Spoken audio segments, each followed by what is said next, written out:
Bienvenue à toutes et à tous. Voilà, donc ce soir, on est réunis autour de Jonas, d'une baleine, de Ninive, de pas mal de personnages dont on entend souvent parler à l'éveil à la foi ou au catéchisme pour les catholiques. Hein, quand on dit Jonas, ça vous fait penser à quoi? Le poisson. La baleine, quoi, le poisson, quoi. Le poisson, la baleine. Non, c'est vrai pour les enfants, mais nous qu'on est adultes, non. D'accord. Moi, tout de suite, je pense à la repentance de la fin. Jonas qui est rebelle, qui veut pas que les gens qui, pour lui, sont dans le péché, qui se répandent, en fait. D'accord, super. Moi, oui, j'y pense tout le temps. Tu penses tout le temps? D'accord. Oui, ça me fait écho. D'accord. Alors, en tout cas, je suis très content de partager cette étude avec vous parce que je suis comme plusieurs d'entre vous. L'histoire de Jonas, je l'ai lue plusieurs fois. Elle n'est pas très longue, elle fait que 4 chapitres. Alors, je ne vous ai pas demandé de la lire avant de venir à l'étude, mais j'aurais pu le faire. Et puis, des fois, il y a des détails qui vont nous surprendre ce soir, j'espère. Et surtout que ça, vraiment, par la grâce de Dieu, on va être édifié. On va vraiment grandir dans notre amour du Seigneur. Donc, comme je vous disais tout à l'heure, c'est un récit qu'on connaît ou qu'on croit connaître. Et j'espère qu'on va découvrir des choses ce soir. En tout cas, moi, j'en ai découvertes. Et il y a des aspects très étonnants de cette histoire. Et aucun détail n'est laissé au hasard.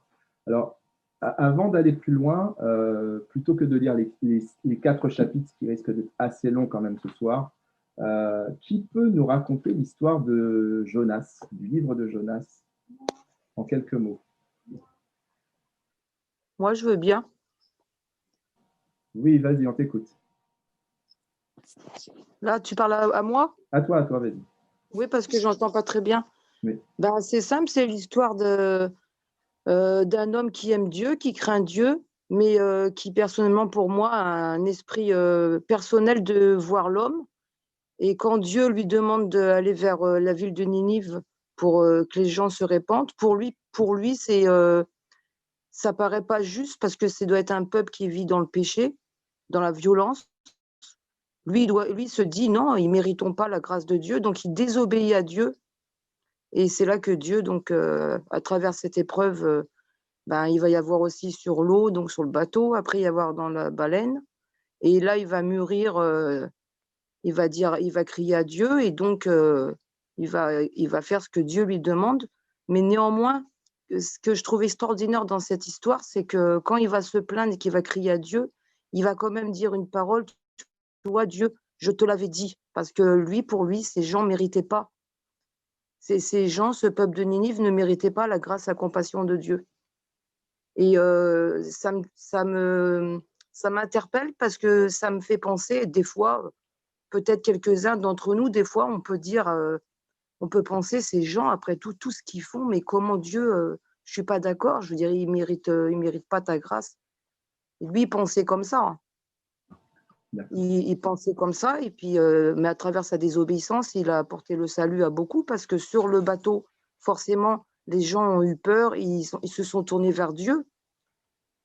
Et après, comme il a obéi, qu'il a été sur le chemin donc de Ninive, qu'il a crié la repentance, le roi lui-même du peuple de Ninive aussi a encouragé son peuple à se tourner vers Dieu et à obéir à Dieu. Enfin, il y en a encore beaucoup à dire. Alors, est-ce que tu peux juste résumer, parce qu'on ne va pas rentrer dans tous les détails, on va justement prendre le temps de regarder les détails ensemble, mais juste en résumé. Donc, le roi de Ninive, il a fait quoi? Le roi de Ninive, il a vu ce qui se passait. Il a dû voir, je pense, les gens qui se répandaient en entendant donc Jonas, et lui-même a encouragé le peuple à laisser leurs péchés de côté et à se répandre. D'accord, se repentir, d'accord. Et donc l'histoire, là, se termine comment? Alors peut-être que quelqu'un veut compléter, peut-être après Catherine. Qu'est-ce qui se passe après la repentance de Ninive? Jonas n'est pas content.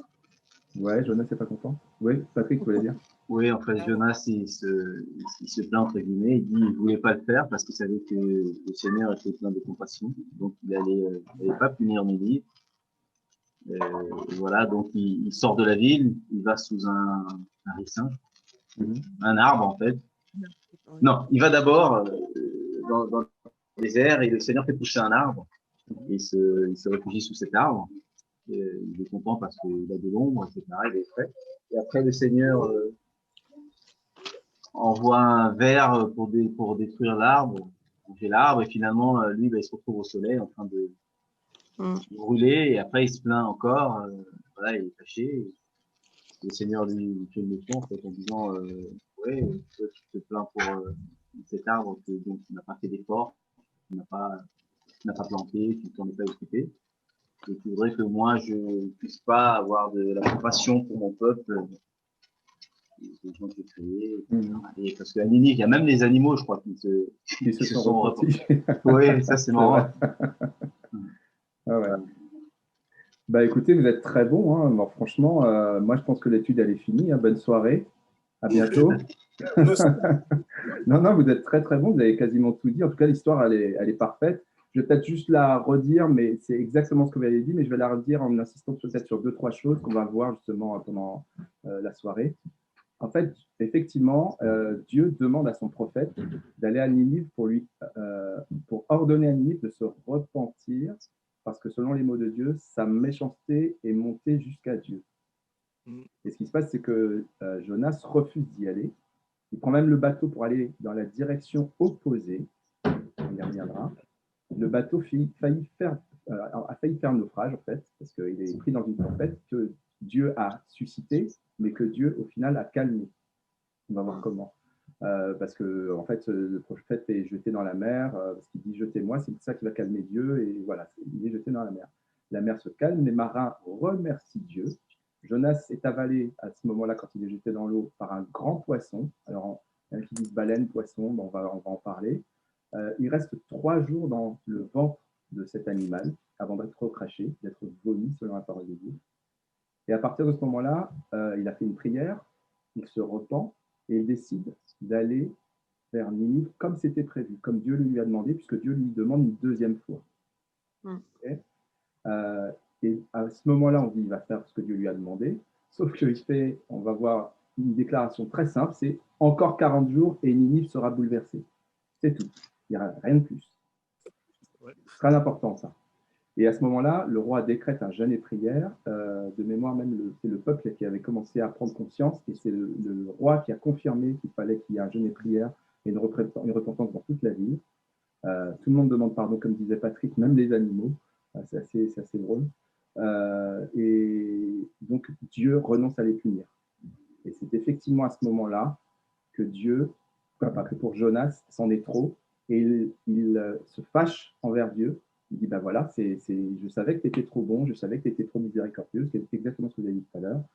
Suite à ça, Dieu, alors que Jonas est un peu plus loin en train de regarder la ville, parce que lui, il attend qu'en vérité, Ninive recommence à pécher. Comment il attend le feu de Dieu. Oui, il attend le feu de Dieu, il attend la punition en fait. Il se dit ils vont être punis, ils vont recommencer à faire le mal, et puis surtout Dieu va les punir. C'est ça qu'il attend en fait. Mais Dieu utilise, et on y reviendra, l'image ou l'événement d'un arbuste, d'un arbre, on verra, qui pousse alors qu'il est sous le soleil. Alors il s'était fabriqué une cabane, mais à un moment il est sorti, et Dieu fait pousser miraculeusement un arbre ou un arbuste qui lui donne de l'ombre, il en est content, mais pour autant, c'est ce que vient de dire Patrick, Dieu envoie un ver qui ronge l'arbuste. Et pourquoi il fait ça? C'est pour lui montrer que l'arbre a poussé en une nuit ou en une journée, et il est mort en autant de temps, en une journée. Il a disparu. Et donc c'est l'enseignement de Dieu, c'est de lui dire, mais tu n'as fait aucun effort, tu prends de la peine pour cet arbre qui ne t'a rien coûté, et moi je ne prendrai pas la peine pour un peuple de 120 000 personnes, alors que moi je les aime. Voilà, grosso modo. Donc j'ai résumé un petit peu avec mes mots, mais c'est exactement ce que vous aviez dit, donc vraiment bravo. Et ce qu'on va voir au travers de ce récit, alors je vais reprendre le terme de récit, c'est pas une histoire, j'aime bien ce que Philippe disait l'autre jour, c'est pas une histoire, ça fait un peu inventé, c'est pour les enfants, c'est un conte, etc. Okay. Là, c'est vraiment un récit, c'est un récit biblique. On va voir en fait 3 choses, donc je vais vous partager mon écran maintenant, hop, vous allez me dire si vous voyez. Je vais vous mettre mon écran. Voilà. Donc, le récit de Ninive, on vient de le faire. Est-ce que vous voyez mon écran? Yes. Yes, super. Oui. Alors, ça, c'est toujours la blague avec PowerPoint. Là-dessus, hop. Suivant. Hop. Alors, ce qu'on va voir ce soir, c'est ces trois choses-là. La première, c'est que Dieu peut t'utiliser malgré toi. Et on voit bien que Dieu utilise Jonas malgré lui. D'ailleurs, quand j'ai préparé cette étude, à un moment, c'était un titre ou un sous-titre possible. Mais vous avez remarqué que le sous-titre que j'ai finalement, qui m'a vraiment parlé, finalement, c'est rien ne s'oppose à l'amour de Dieu, parce que c'est une histoire d'amour, tout ça. On va le voir. La deuxième partie, c'est que Dieu a mobilisé des moyens pour accomplir son plan d'amour. Et justement, cet amour, c'est un amour inconditionnel pour les pécheurs et pour ceux qui se repentent ou qui le reconnaissent. Amen. Alors, ce qu'on va voir, on va commencer par ça, c'est que ça partait plutôt bien en fait. Est-ce que vous savez que Jonas, le livre de Jonas, ça s'inscrit dans ce qu'on appelle les petits prophètes? Est-ce que vous connaissez cette expression de petit prophète? Qui a jamais entendu cette expression de petit prophète? Ouais. Non. Ça vous parle pas trop? Bon. Si. Non. Oui, ça vous parle? Ok. Moi, moi non. Excusez-moi. D'accord, il n'y a pas de souci, pas de souci. Alors, les petits prophètes, alors pourquoi on les appelle petits prophètes? C'est en opposition aux grands prophètes, forcément. Et les grands prophètes, c'est ceux qui ont beaucoup écrit, qui ont une certaine autorité spirituelle, qui ont eu peut-être qui ont un ministère assez long, ou en tout cas des écrits très marquants qui sont des références pour les juifs et pour les chrétiens. Les grands prophètes, c'est Ésaïe, Jérémie, Ézéchiel et Daniel. Oui. Et comme Jérémie a écrit 2 livres, ça fait 5 livres, mais les petits prophètes, ce sont les 12 derniers livres de l'Ancien Testament. Donc, quand on parle de petits prophètes, c'est dans l'Ancien Testament. Ce sont des prophètes comme, Osée, Amos, Michée, Habakkuk, Zacharie, etc. Tous les petits prophètes que tu as jusqu'à Malachie. Et parmi ces prophètes qui ont du coup moins écrit et dont les écrits font moins autorité pour les juifs et pour les chrétiens, eh ben, tu as Jonas qui est le cinquième des petits prophètes, en tout cas dans l'ordre de notre vie. Okay. Après, ce n'est pas forcément chronologique parce que c'est. Voilà, on reviendra peut-être. C'est logique, c'est logique. Comment? Je dis c'est logique, parce qu'on ne voit pas beaucoup de grands parcours d'eux, donc c'est normal, oui, quand on dit petit prophète, parce que dans la Bible, il n'y a que des petits parcours. Je veux dire, ils ont pas des grands parcours. On n'a pas beaucoup de suivi sur eux, en fait. C'est ça. On parle rarement d'eux ou peu d'eux ailleurs. Mais alors, ce qu'il faut savoir, c'est qu'on ne sait pas grand-chose de Jonas. On ne sait vraiment pas grand-chose de lui. Tout ce que savent les gens qui étudient la Bible, les exégètes et les docteurs, etc., c'est qu'il a probablement vécu 800 ans, autour de 800 ans avant Jésus-Christ. Plus probablement autour des années 760, un peu avant, un peu après, parce qu'on ne peut pas être plus précis que ça, mais on sait qu'il y a une autre référence de Jonas dans l'Ancien Testament. C'est dans 2 Rois, chapitre 14. Enfin, je ne l'ai pas écrit, mais si vous voulez le noter, 2 Rois, chapitre 14, verset 23.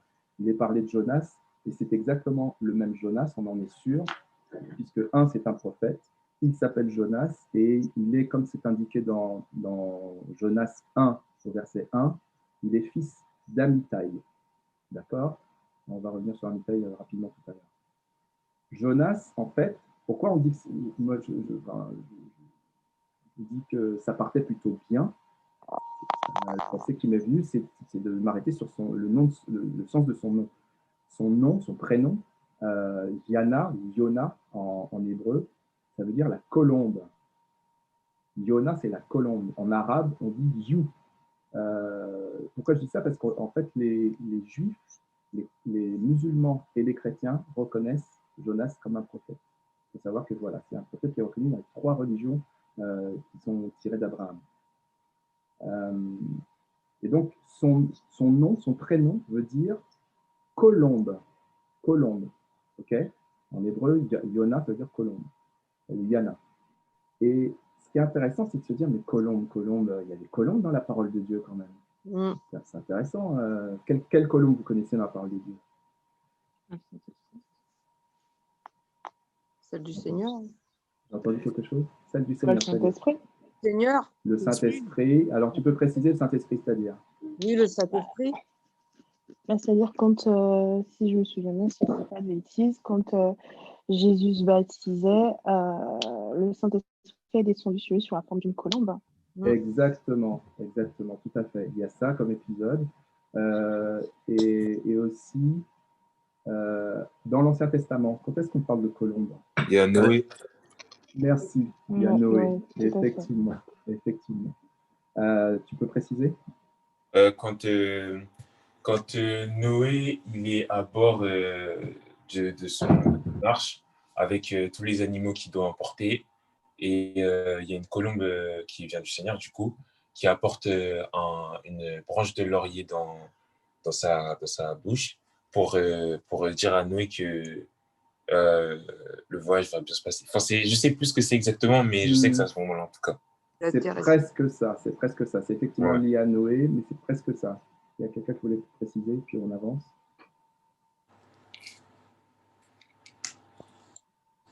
Non, en fait, c'est Noé. Oui, c'est Noé qui envoie la colombe pour voir si les eaux avaient assez baissé et que voilà, la colombe. Je crois qu'elle revient une première fois, après elle ne revient plus, je crois. D'accord. Oui. Alors, effectivement. Non, elle revient 2 fois, je crois, et quand elle ne revient plus, je crois, il sait que voilà, elle a trouvé un endroit où se poser. Exactement. C'est exactement ça. C'est-à-dire qu'au moment du déluge, quand le déluge, quand la pluie arrête de tomber, au bout d'un moment, Noé envoie la colombe deux fois. Elle revient 2 fois. La deuxième fois, elle revient avec avec un rameau, ce qui montre que l'eau a baissé, puisque si on a un rameau d'olivier, c'est pas du laurier, c'est un olivier, c'est pas grave. Ça veut dire que les arbres sont à sec, puisqu'il reçoit le rameau. Et donc, l'oiseau repart une troisième fois. L'image de la colombe, on a chez Noé et quand Jésus est baptisé, c'est l'image d'un messager. La colombe, vous savez que ça fait partie de la même famille que les tourterelles ou que les pigeons voyageurs, les tourterelles, les colombes, ce sont des animaux qu'on a utilisés pendant des siècles comme étant des messagers.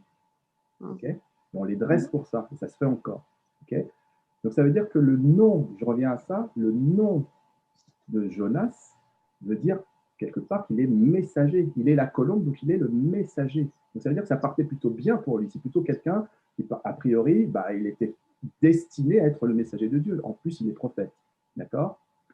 Et puis, il y a aussi un aspect, alors ça, je ne vais pas le développer parce que ce serait trop long. Si vous voulez, je peux vous envoyer aussi des références par rapport à ça. Il y a aussi un aspect strictement religieux, c'est-à-dire qu'il faut savoir que la colombe, le pigeon, la tourterelle, ce sont des animaux qui sont donnés en sacrifice dans l'Ancien Testament, et même Marie donne comme sacrifice un pigeon à la naissance de Jésus. Donc il y a vraiment toute cette dimension très symbolique, très très forte.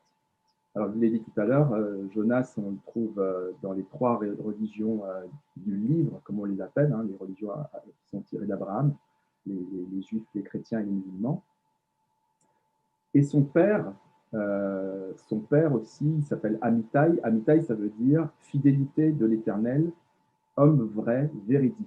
Donc, en fait, il partait bien, messager, homme vrai, fidèle, voilà, il avait tout pour lui, en fait, a priori. Mais malgré tout ça, il ne va pas se comporter comme Dieu l'attendait. Et c'est ce qui se passe après. Alors, voilà. Ce qui se passe, c'est ce qu'on trouve ici. Dieu lui dit, debout, pars pour Ninive, la grande ville. Prononce des menaces contre elle, car j'en ai assez de voir la méchanceté de ses habitants. Voilà ce que Dieu lui dit d'aller déclarer. Alors, je ne sais pas si Dieu vous a déjà demandé de déclarer quelque chose comme ça. Ça ne va pas être forcément facile, quoi. Ok? Mais malgré tout, Dieu lui a demandé de le faire. Je crois qu'il connaît Dieu. On n'a pas trop l'histoire avant, mais on imagine qu'il connaît quand même Dieu. Il sait qu'il doit obéir, tout simplement. Et qu'est-ce qui se passe à partir de ce moment-là? Quand Dieu lui dit ça, qu'est-ce qui se passe? Il s'enfuit. Il s'enfuit.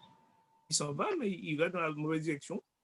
Oui, oui. Alors, Il il va s'enfuit dans- loin de la face de l'Éternel. Exactement. Alors, c'est exactement ce qui est dit dans le verset. On est toujours au chapitre 1, verset 3. C'est exactement l'expression qui est utilisée plusieurs fois, ce que vient de dire Catherine. Il part loin de la présence de l'Éternel. Alors, juste avant d'aller plus loin sur où se trouve Ninive, où est-ce qu'il a l'intention d'aller, quand il est dit loin de la face de l'Éternel, c'est une expression qui est utilisée 3 fois dans le livre de Jonas. Au verset 3, c'est dit 2 fois. D'accord? Moi, j'ai Jonas se leva pour s'enfuir à Tarsis, loin de la présence de l'Éternel. Et à la fin, il paya le prix du transport, toujours dans le verset 3, et s'embarqua pour aller avec les passagers à Tarsis, loin de la présence de l'Éternel. Dans le même verset, il y a besoin de le dire 2 fois. Okay? Et au verset 10, également, un petit peu plus bas, loin de la présence de l'Éternel. Soit dit en passant, on se demande comment on fait pour être loin de la présence de Dieu, puisque Dieu est partout. Mais bon, c'était son intention en tout cas. Okay? Oui. Et ce qui est intéressant, c'est que cette expression-là, on la retrouve loin de la présence de l'Éternel quand Adam et Ève se cachent après avoir péché. Ils cherchent à se cacher loin de la place de Dieu. Quand les hommes ont bâti la tour de Babel, d'accord? Je t'ai dit qu'il y a J'entends un bruit de fond. Ok. Quand les hommes ont bâti la tour de Babel, qu'est-ce qui se passe? Dieu les envoie loin de sa présence, loin de sa face. Quand plusieurs fois Israël a péché, il est dit, alors j'ai des références dans 2 Rois, dans Jérémie, si vous voulez, je vous les envoie également, qui disent que Dieu détourne ou envoie son peuple loin de sa face. Donc il y a quelque chose comme un rejet, en fait, okay? Un rejet de Dieu. Okay? Et puis il y a des passages dans la Bible, notamment des écrits de David, qui disent qu'il n'y a rien de pire pour un de ses enfants que d'être loin de la face de Dieu. Parce que quand il est dit comme ça, loin de la face de Dieu, quand David dit ça, par exemple dans 1 Samuel ou dans le psaume 139, en fait, il est en train de dire que c'est une malédiction en fait que d'être loin de la face de Dieu. Ok? Donc quand Jonas fait ça, quand il désobéit, quand il part loin de la face de l'Éternel, il se met sous le coup de la malédiction ou du rejet de Dieu. C'est ça que ça veut dire. Mais il se maudit tout seul en fait. Exactement. Ok. Parce que Dieu lui avait dit d'aller dans un sens. Si tu sais que tu vas dans le sens que Dieu t'a donné, tu vas être béni. Dieu va ouvrir, va ouvrir la voie devant toi. Amen. Et si tu sais que tu vas dans la voie opposée, ben ça veut dire que tu choisis. Et Jonas connaît Dieu, il sait qu'il a choisi d'aller dans une voie qui le met sur la voie de la malédiction et du rejet de Dieu. Ok? Donc l'expression n'est pas du tout anodine, ce n'est pas choisi au hasard. Alors, est-ce que vous savez, alors j'ai une petite question pour vous, une question de géographie. Est-ce que vous savez où c'est Tarsis? Oui, en Espagne? c'est en Espagne. Alors c'est en Espagne, ok. Qui dit mieux?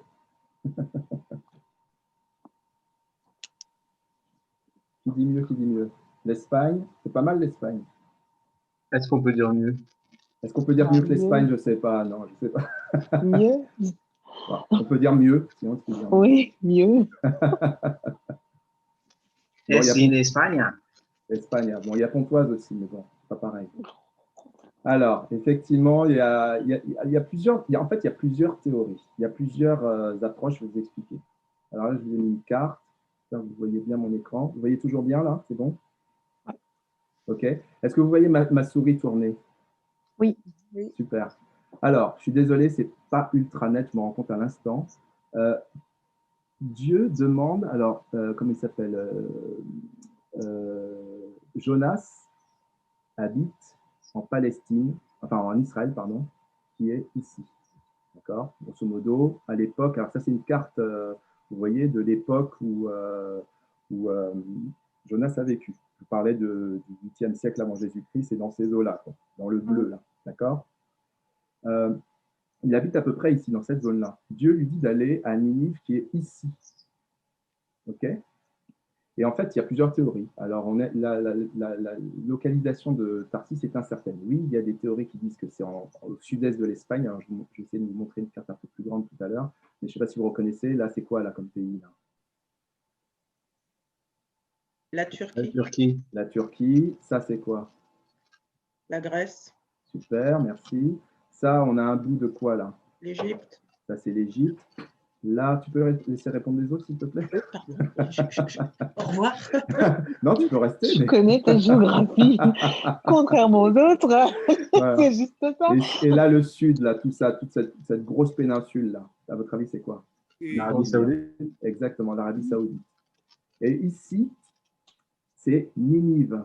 Ninive, alors c'est une ville, on va le voir sur la carte d'après, c'est une ville qui existe toujours. C'est une ville qui date je ne veux pas dire de bêtises, mais au moins de 1000 ans avant Jésus-Christ. C'est une ville qui existe toujours, qui est en plein Irak actuel. D'accord? Donc là, Jonas est ici, Dieu lui dit d'aller ici, et Tarsis, c'est probablement au sud-est de l'Espagne, donc dans cette direction-là, vous suivez toujours ma souris. Ok? Il y a certaines personnes qui disent que Tarsis, c'est en Grèce, ici. D'autres qui disent que c'est en Chypre. Chypre, c'est ici, cette île-là, là. Ok? Et puis, il y en a d'autres qui disent que c'est en Turquie. C'est à Tars. Tarsis. Tars, d'ailleurs, ça ne vous fait pas penser à quelqu'un? Sol de Tars. Sol de Tars. Sol est originaire de ce qu'on appelait l'Asie mineure, des siècles plus tard, évidemment. Ça n'a rien à voir avec la carte que je suis en train de vous montrer là.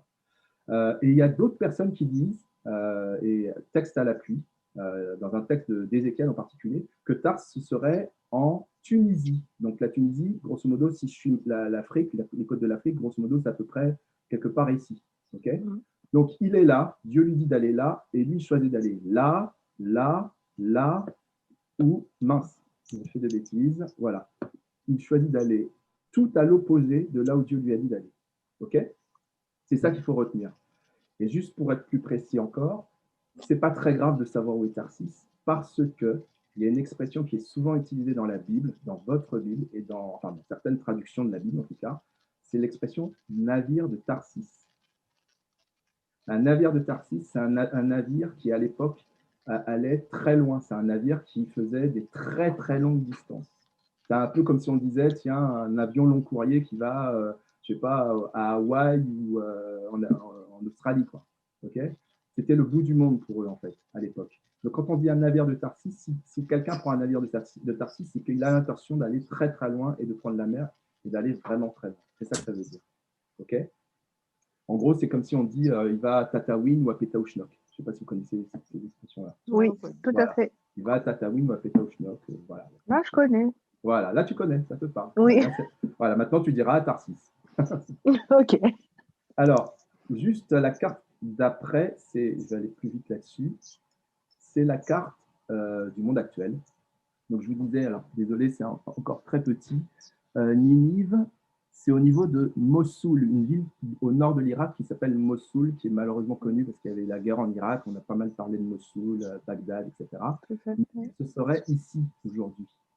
Enfin, peut-être, non, plutôt un petit peu au nord ici, okay, au niveau de l'Euphrate. Okay.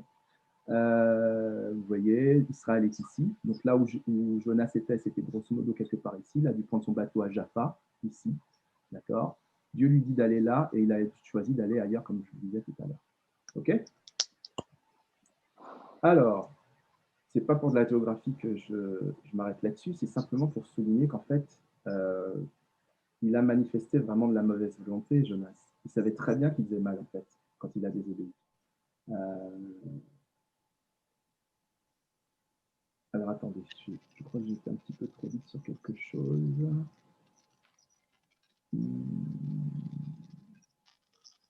Ouais. Effectivement. On va revenir sur le poisson tout à l'heure. Ok. Alors, ce qu'on va faire, on va revenir sur ça tout à l'heure. Je me suis trompé, cette slide-là ne devait pas être ici. Mais ce n'est pas grave. On va revenir sur la portée de la fuite de Jonas. À votre avis, pourquoi il fuit? Pourquoi il fuit la face de Dieu? Pourquoi il ne veut pas en fait, aller annoncer le message? Parce qu'il avait peur. Il a peur de quoi?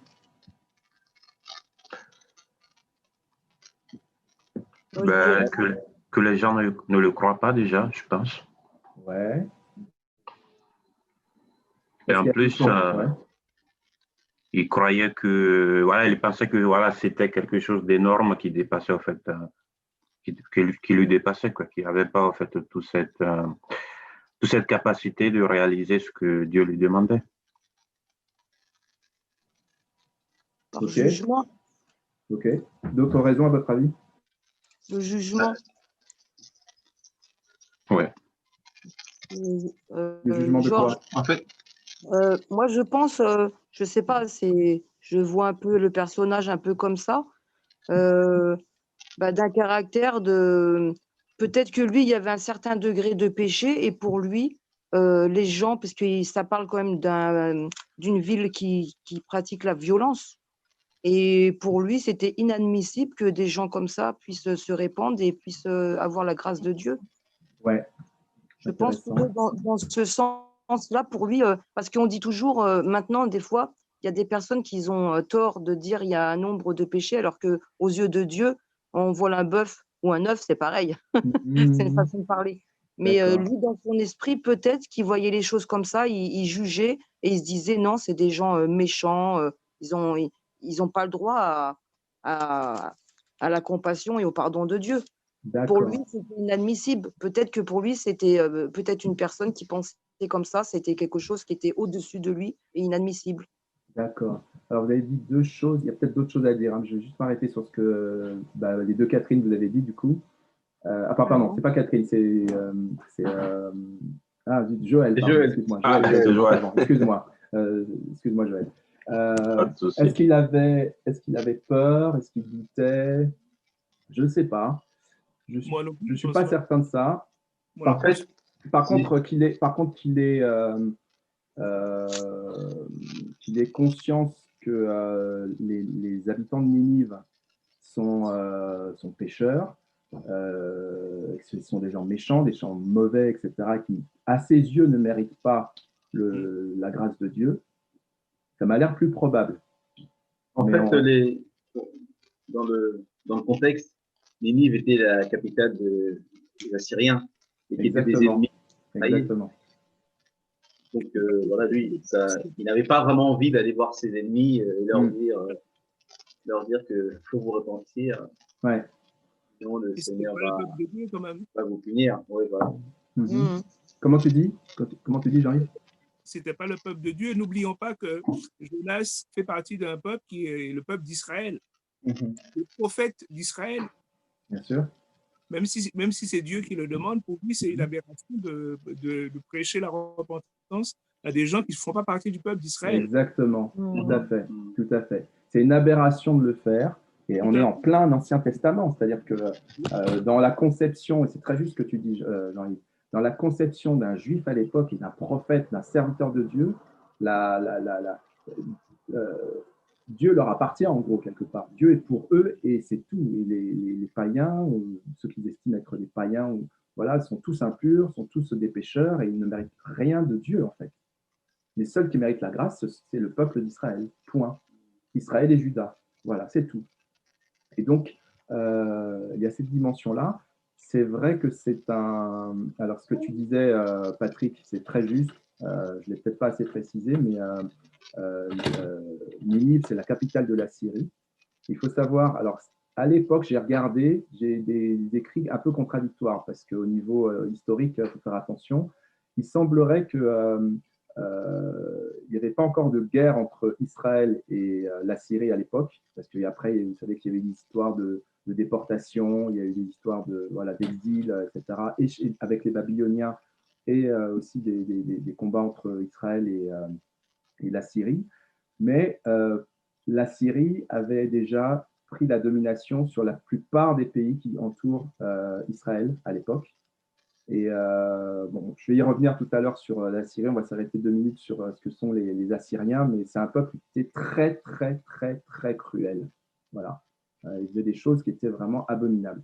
Et donc, c'est sûr que Jonas n'avait pas envie d'aller annoncer quoi que ce soit à ce peuple-là. Maintenant, il leur a dit, la parole, c'est lève-toi, crie contre cette ville, car sa méchanceté est montée jusqu'à moi. Donc, ça n'explique quand même pas pourquoi il n'y a pas été. Parce qu'en fait, ils savaient que Dieu allait leur pardonner. Tout à fait. Voilà. Vous voyez, Il le vous savait, voyez parce qu'en fait, dans la fin du livre de Jonas, chapitre 4, et au verset 2, il dit « Car je savais que tu es un Dieu plein de grâce, lent à la colère, lent à te mettre en colère, riche en bonté, que tu renonces volontiers à faire venir le malheur que tu as annoncé. C'est ça. Qu'est-ce que vous en pensez? C'est ça, exactement.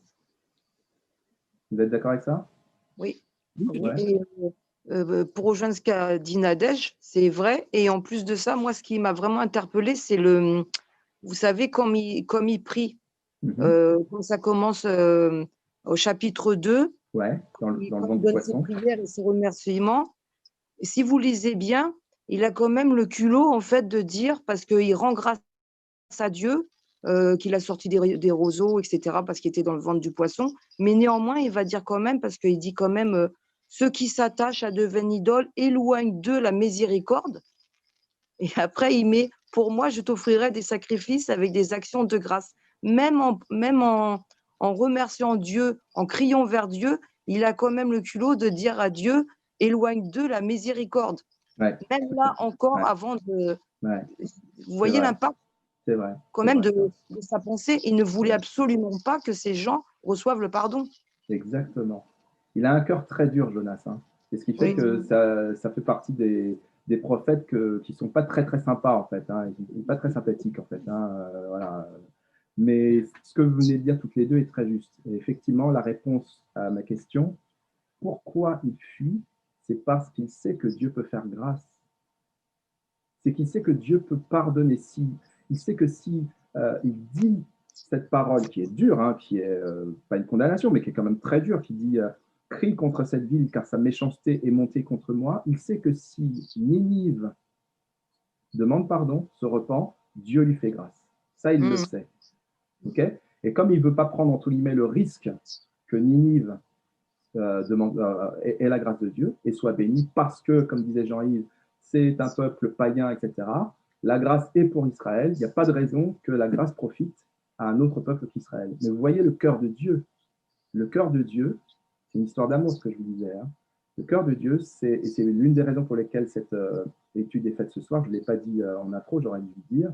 Mais c'est cette année, dans quelques semaines, vous allez entendre l'annonce de la vision que, au niveau de l'équipe pastorale, on a à cœur.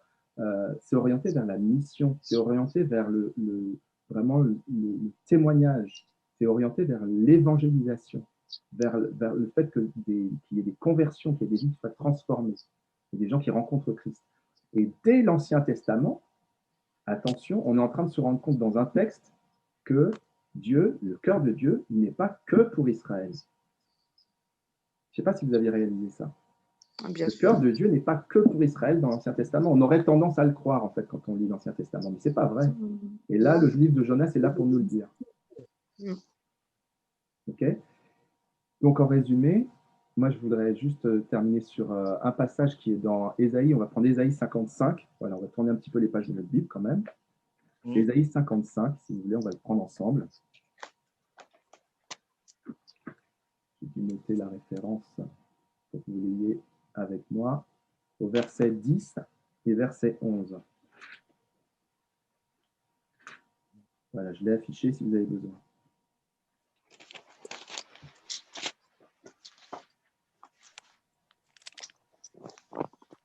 Jonas sait que la parole de Dieu est vivante et que Dieu attend qu'elle produise un effet. Et c'est exactement ce qui est dit dans Ésaïe. Qui veut le lire? Ésaïe 55, versets 10 et 11.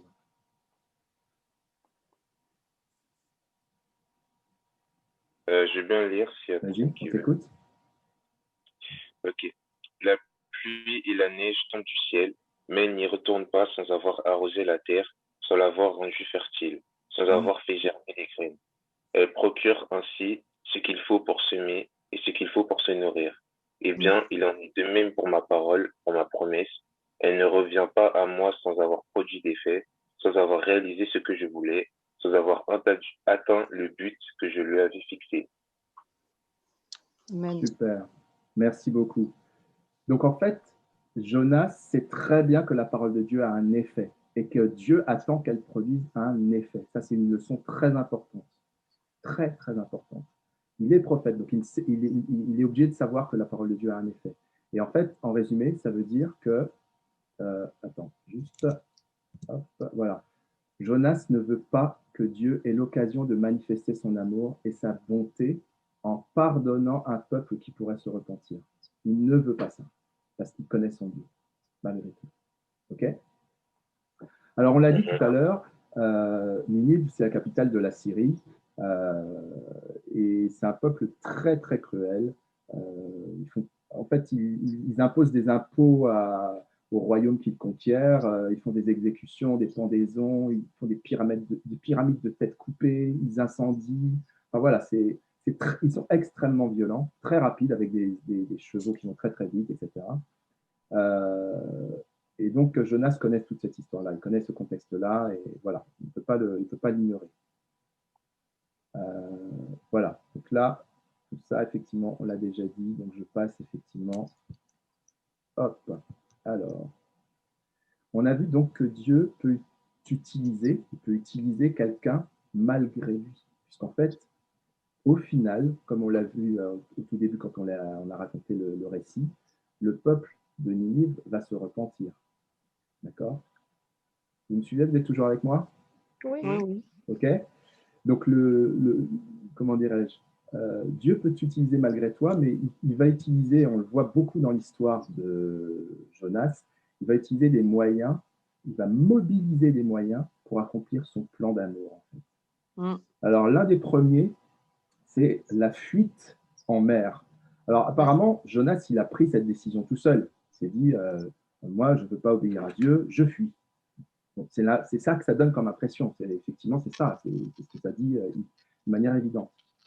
Mais en fait, quand on creuse, et j'ai pris le temps, alors là, je ne sais pas vous, pareil, si vous voulez, je vous enverrai dans le chat ou je vous enverrai mes notes si vous voulez, mais je ne veux pas qu'on soit trop long là-dessus, mais je voudrais qu'on prenne quand même deux références. On va prendre 2 Rois 14. 2 Rois 14, 23, que je vous ai cité tout à l'heure. 2 Rois 14, 23.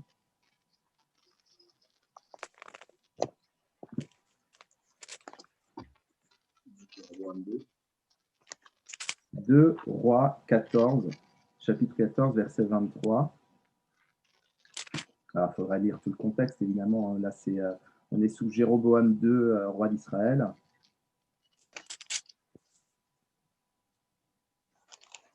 Alors, attends, je vous ai dit combien? Verset 23, 14, 23. 23, 25. C'est 25, ouais. Excusez-moi, c'est 25. Ouais, c'est ça. C'est 25. Merci. 2 Rois 14, 25. Il établit les frontières d'Israël. Donc là, il s'agit de Jéroboam II, hein, le roi d'Israël. Il rétablit les frontières d'Israël depuis l'entrée de Hanat jusqu'à la mer Morte, conformément à la parole de l'Éternel, le Dieu d'Israël, avait prononcé par son serviteur Jonas le prophète, fils de d'Amitai. Donc on voit bien qu'on parle bien de la même personne. C'est la référence que je vous donnais tout à l'heure. De Gath-Hépher. Ok. On va maintenant aller dans Josué 19. Josué 19, vous voyez un petit peu.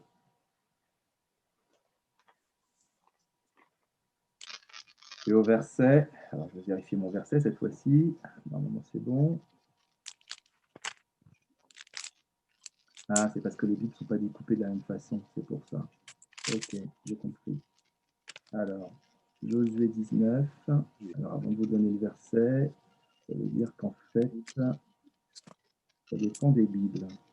Ah ouais, d'accord. Comme les noms sont super compliqués. Ok, bon. Alors, ça veut dire que là...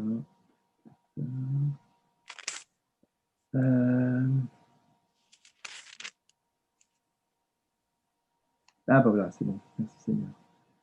Ah mais ça n'a rien à voir là.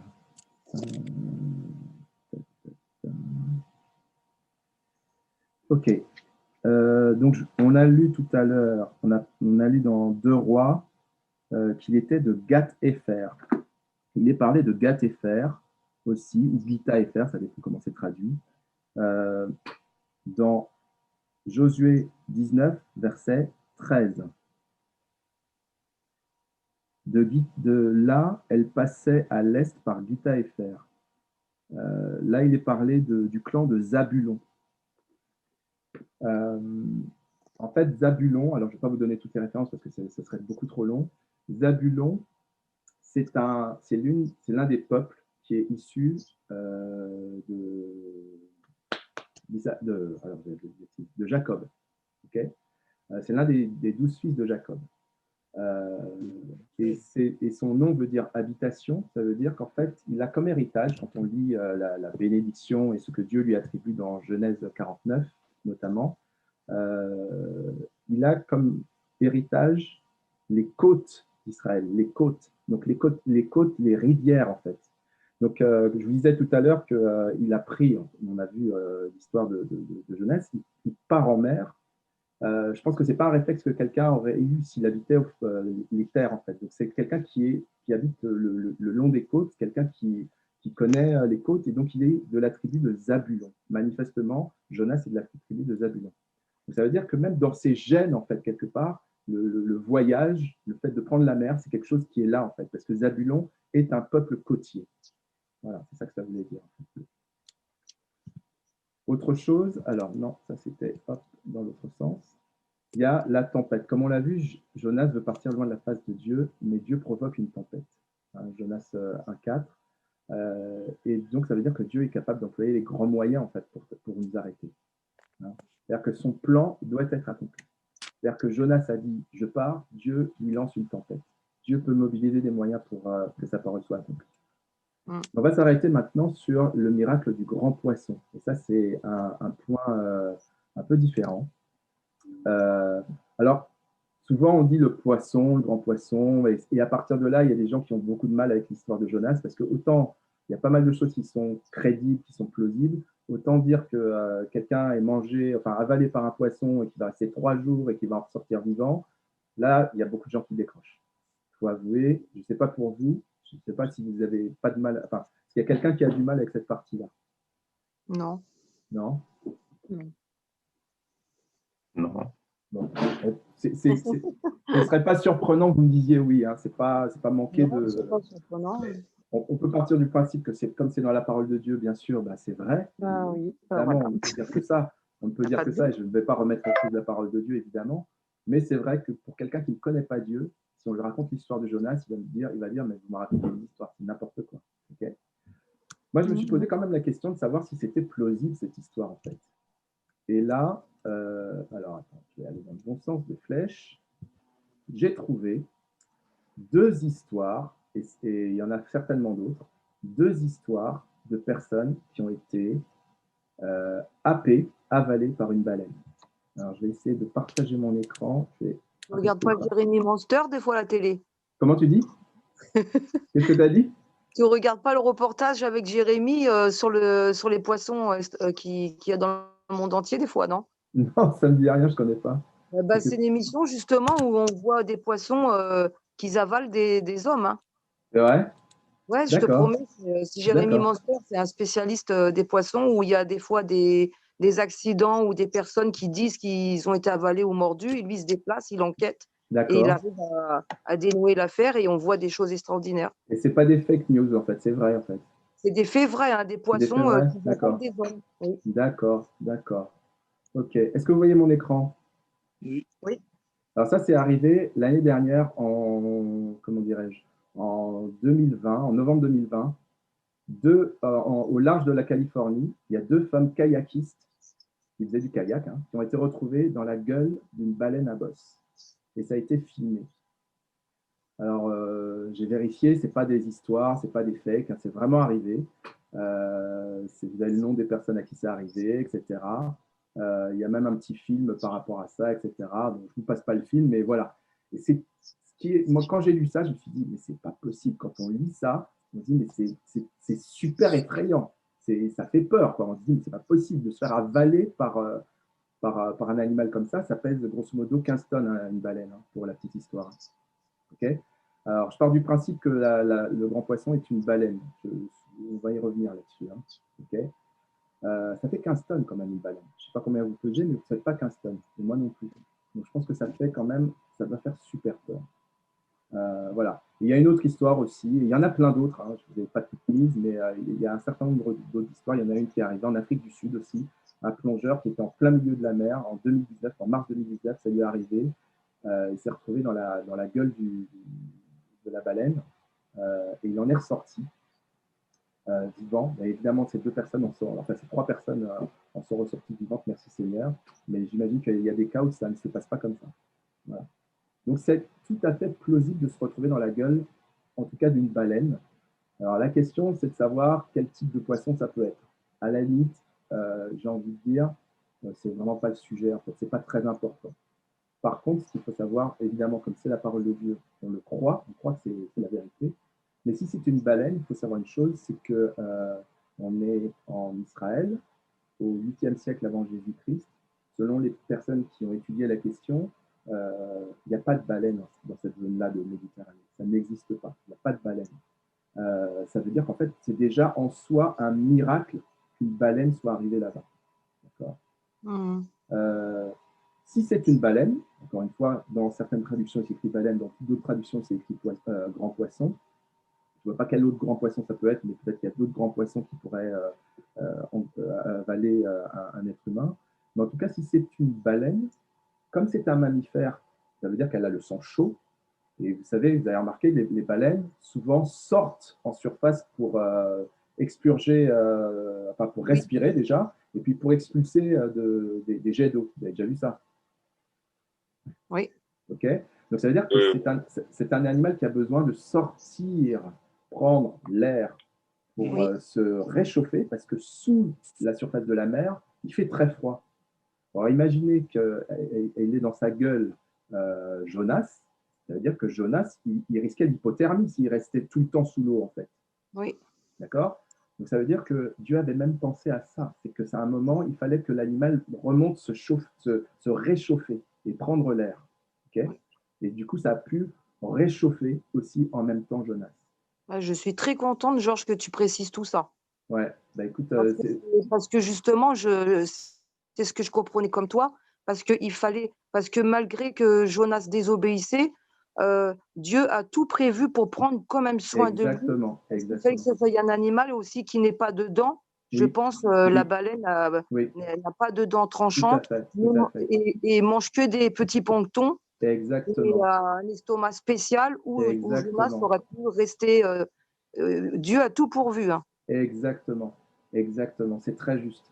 Et ça veut dire qu'en fait, moi j'ai l'impression que c'est une baleine, parce que pour les mêmes raisons que toi, ça ne pouvait pas être un animal qui allait le tuer, qui allait le broyer, qui allait le tuer avec ses dents. D'accord. Donc il fallait quand même qu'il puisse vivre ça.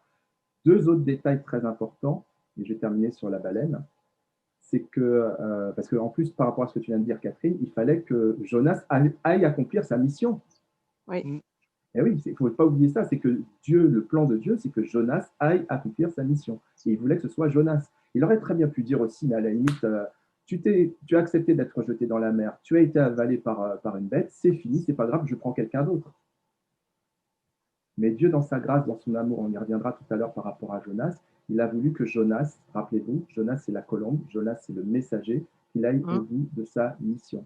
Et Dieu a choisi un animal, évidemment, qui n'est pas un animal choisi par hasard, un animal qui lui permettait de pouvoir respirer, de pouvoir ne pas être broyé, de ne pas être déchiqueté. Ok.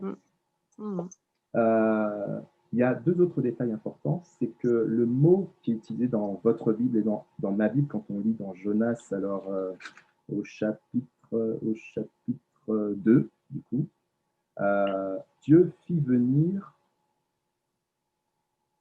un grand poisson pour avaler Jonas, et Jonas fut 3 jours et 3 nuits dans le ventre du poisson. Le mot ventre en hébreu, c'est meha, je ne connais pas bien l'accent, mais on va dire que c'est meha. C'est assez imprécis en fait. On ne sait pas très bien si ça veut vraiment dire ventre. Alors, je n'ai pas de photo, j'aurais dû vous trouver une photo de baleine, mais je pense que vous voyez à peu près à quoi ça ressemble. Ça a une gueule, comme disait très justement Catherine. Ça ne sont pas des dents qu'il a, c'est ce qu'on appelle des fanons. Okay. Et il ne mange pas de gros poissons, il mange que de tout petits poissons, ou alors des crevettes, ou du plancton, du plancton, c'est ça ce qu'on dit? On appelle ça des planctons.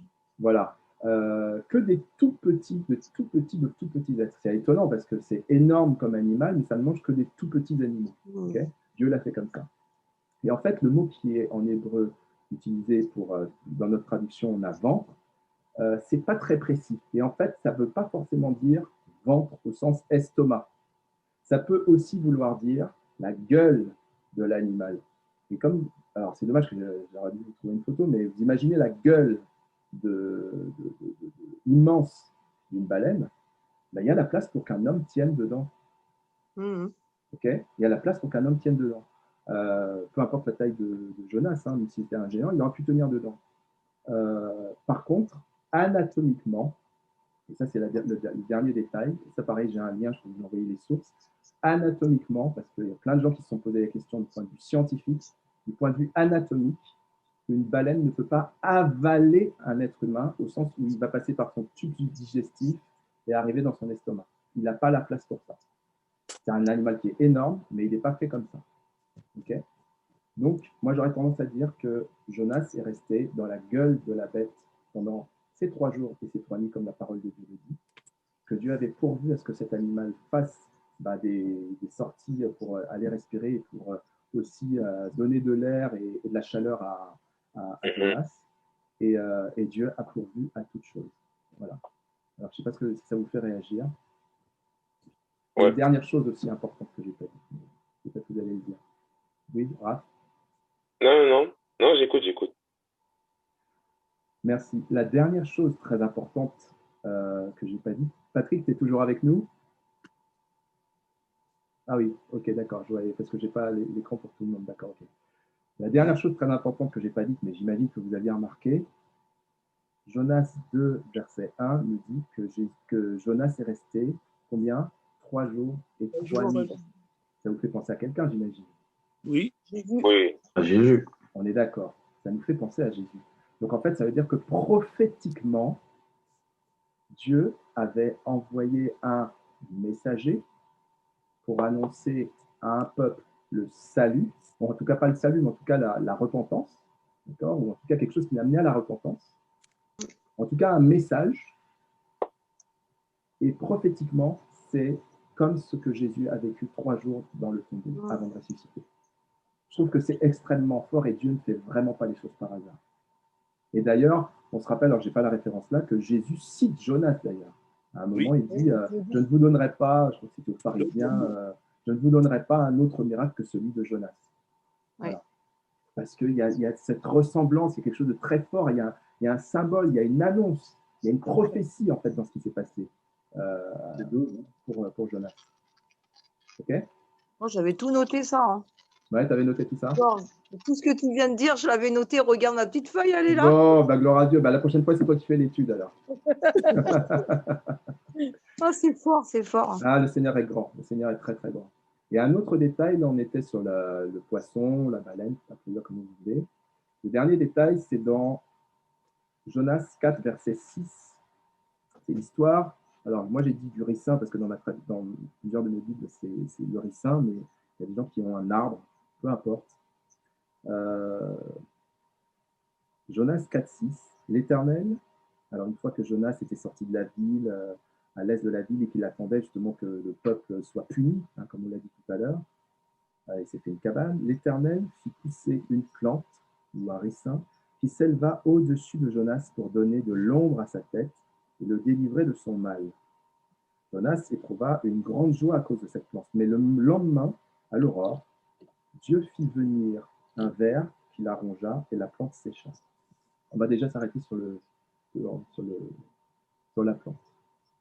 Alors, hop, est-ce que vous voyez toujours mon écran? Oui. Ouais. Ok, donc là, ça c'est un des types de ricin. Il y a plusieurs types de ricin. On trouve ça sur Wikipédia, sur Internet assez facilement.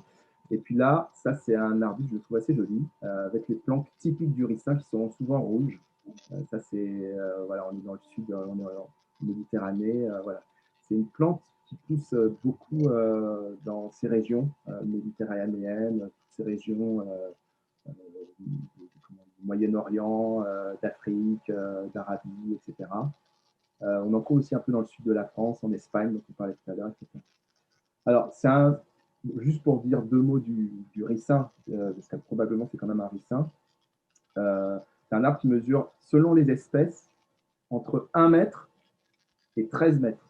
Il y a pas mal pas mal de différences. Il y a plusieurs variétés, il y en a qui font 1, 2, 5, etc. Et puis jusqu'à 13 mètres. Donc c'est assez, a priori, pour s'élever au-dessus de Jonas et lui donner de l'ombre. Alors si ça fait plus qu'un mètre, j'imagine que Jonas faisait un peu plus qu'un mètre. Donc admettons qu'il en faisait 2, que le ricin faisait 2, 3, 4, 5 mètres, c'est suffisant pour donner de l'ombre à Jonas. Okay. Ce qui est intéressant aussi avec le ricin, alors ça c'est facile à vérifier aussi sur Internet, c'est que c'est une plante qui est toxique, qui est assez toxique, voire même mortelle dans certains cas.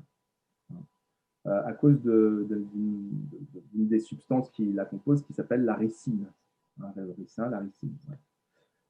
Ce qu'on fait avec le ricin, c'est l'utilisation, c'est un combustible pour de l'éclairage, puisqu'on en fait de l'huile de ricin, la fameuse huile de ricin que certains connaissent. Voilà. Cette huile-là, on s'en sert comme carburant pour certains moteurs. C'est utilisé dans certains pays. Quand on parle de biocarburant, ben voilà, dans les biocarburants, on peut mettre du ricin. Ça a une autre vertu qui va nous intéresser tout à l'heure, c'est que c'est quelque chose, c'est utilisé. Alors, je ne sais pas qui a déjà utilisé l'huile de ricin. Moi. Ouais. Moi. D'accord. Vous l'avez utilisé pourquoi? Pour les cheveux. Ouais. Pour les cheveux. Pour les cheveux, d'accord. Catherine et Raphaël, c'est ça? C'est pour les cheveux? Oui. Et la barbe aussi. Pour la? Barbe aussi. Pour la barbe? Toi, tu l'as utilisé pour la barbe? Intéressant.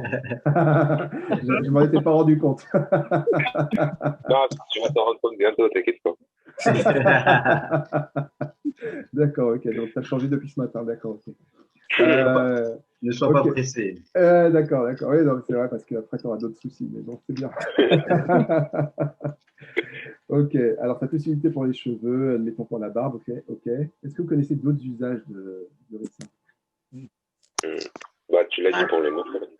C'est un laxatif. Un laxatif, c'est-à-dire? Ça fait aller aux toilettes. Ok. C'est un laxatif, c'est un purgatif. Ça veut dire que c'est quelque chose qui est fait pour évacuer, quand on est constipé, par exemple. Voilà. Je fais pas un dessin, je pense qu'on a tous compris. Il y a aussi une autre utilisation, c'est utilisé en agriculture, c'est un répulsif. C'est pour repousser certaines espèces. Ça veut dire que, par exemple, c'est pour repousser pour les pommes de terre, par exemple, les dorifores qui attaquent les pommes de terre. On met du ricin dessus, ou on fait pousser du ricin à côté, et l'odeur même, les substances qui émanent du ricin repoussent les dorifores. Et pour certains animaux, voire même pour l'homme à une certaine dose, il n'en faut pas beaucoup d'ailleurs, quand on mange des graines de ricin, si ça vous arrive de manger des graines de ricin, alors en général on ne le fait pas consciemment, c'est mélangé, etc. C'est un poison, c'est tout simplement un poison. Voilà. Et particulièrement les chiens sont très sensibles au ricin, c'est vraiment pas quelque chose qu'ils apprécient, c'est très sensible. Et puis dans certains cas, vous avez vu, et moi je trouve que l'arbuste est plutôt joli, ça peut être une plante d'ornement aussi. Voilà. Alors, je vous ai dit ça, c'est pas juste pour faire de la botanique, c'est que si Dieu l'a utilisé, ce ricin, c'est que ça a un sens, ça veut dire quelque chose. À votre avis, ça veut dire quoi?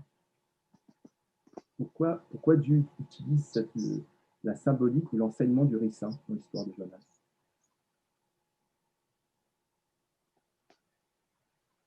On va relire juste le verset 6. Relisez juste le verset 6, ça peut vous aider. 4, verset 6.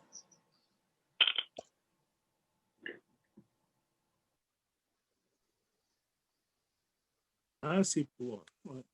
Délivré de son mal. Okay.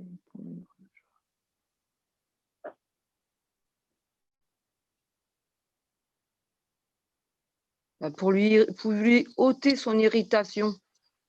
Ouais, ici il parle de détourner de sa mauvaise humeur. Détourner de sa mauvaise humeur, guérir de son irritation. Le mal de la tête, parce qu'avec le soleil, je te dis pas. Hein. Mais pourquoi le ricin? Pourquoi pas un panier? Si je peux faire une toute petite parenthèse, parce qu'on a oublié, vous imaginez 3 jours dans le ventre, l'estomac ou la gueule de la baleine, l'état physiquement de Jonas. Ah oui, ça devait être terrible. Ça devait être terrible. Ah oui, ça devait être terrible, c'est sûr. Alors peut-être aussi qu'il avait on ne sait pas, c'est pas écrit, mais des séquelles aussi sur la tête. Peut-être qu'il avait peut-être la peau abîmée. En tout cas, ce ricin, c'est un arbre qui servait à tout, d'après ce que vous venez de me dire. Pas à tout, mais en tout cas, non, pas à tout, c'était plutôt laxatif. Mais, il y avait beaucoup de vertus. Oui, voilà. Oui, il y avait des vertus. Ok. Alors, vous avez dit, donc vous avez relu le verset 6, donc vous êtes rendu compte que le ricin avait une vertu pour faire du bien à Jonas de 2 manières. C'était un, que ça lui donnait de l'ombre, mais comme disait Patrick tout à l'heure, il aurait pu faire pousser un palmier ou un pommier ou n'importe quoi d'autre. Ça aurait eu le même effet. Mais le plus important, je pense, c'est que c'était pour le délivrer de son mal, pour le soulager. Oui. Mais alors, ça veut dire le soulager de quoi? On vient de dire que c'est un laxatif. Donc, c'est probablement qu'il était peut-être constipé, qu'il était malade et qu'il avait besoin d'une plante pour le soulager, tout simplement. Voilà. Et il n'est pas dit qu'il a consommé la plante. Ah, elle n'avait pas dit qu'il a consommé la plante, ça c'est vrai, tu as raison. Donc, c'est peut-être une interprétation, il ne faut pas aller trop loin, mais c'est probable. C'est probable, c'est pas exclu. Voilà. Parce que la Bible ne dit pas forcément tous les détails non plus, mais en tout cas, voilà, on peut l'imaginer. Comment? Je dis, le frère, il parlait, il en mettait sur sa barbe. J'ai peut-être qu'il en avait besoin pour soulager des plaies sur sa peau, sur sa tête. En fait, moi, j'ai une note sur ma Bible d'études qui dit que le ricin était une plante qui grandit normalement de 30 cm par jour. D'accord. Et là, ça a été accéléré encore. Exactement. C'est super, ça. On trouve normal qu'elle grandisse vite.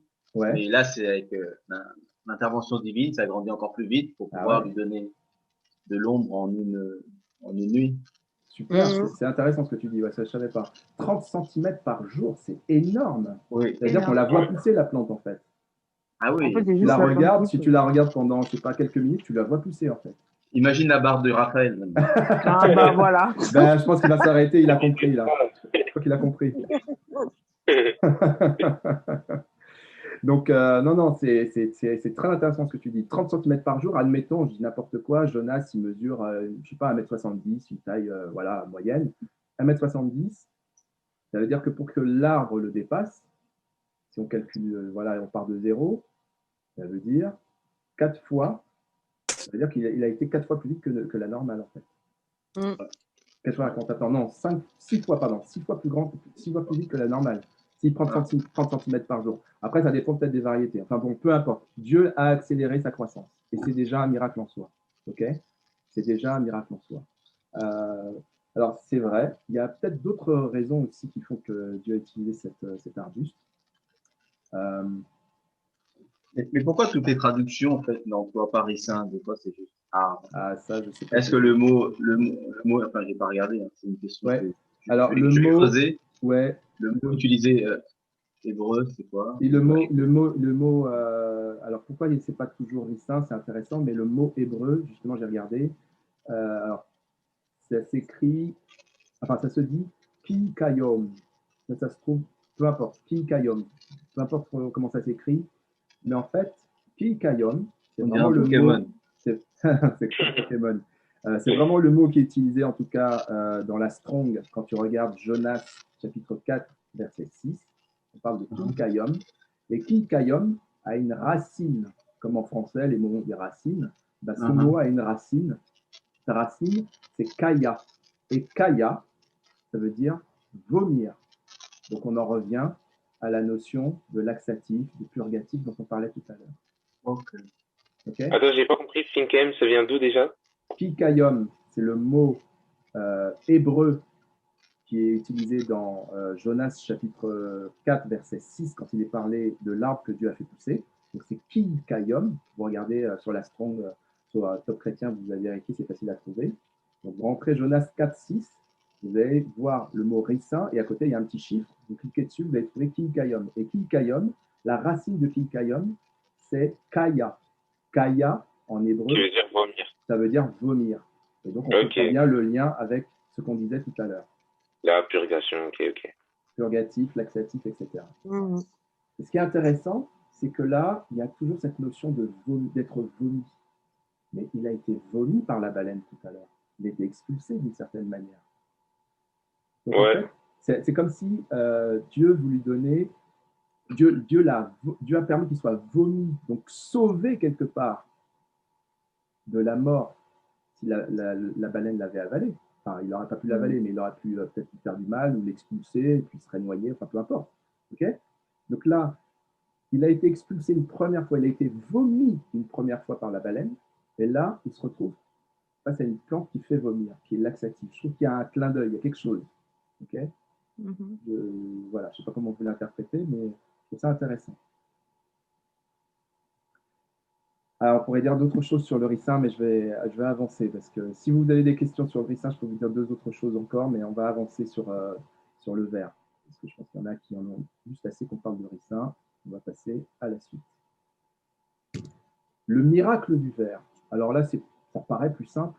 Le verre, en fait, on l'a vu à la fin du verset 6, là, hein, donc, Dieu fit venir un ver qui la rongea la plante, ou qui le rongea, le ricin, et la plante sécha.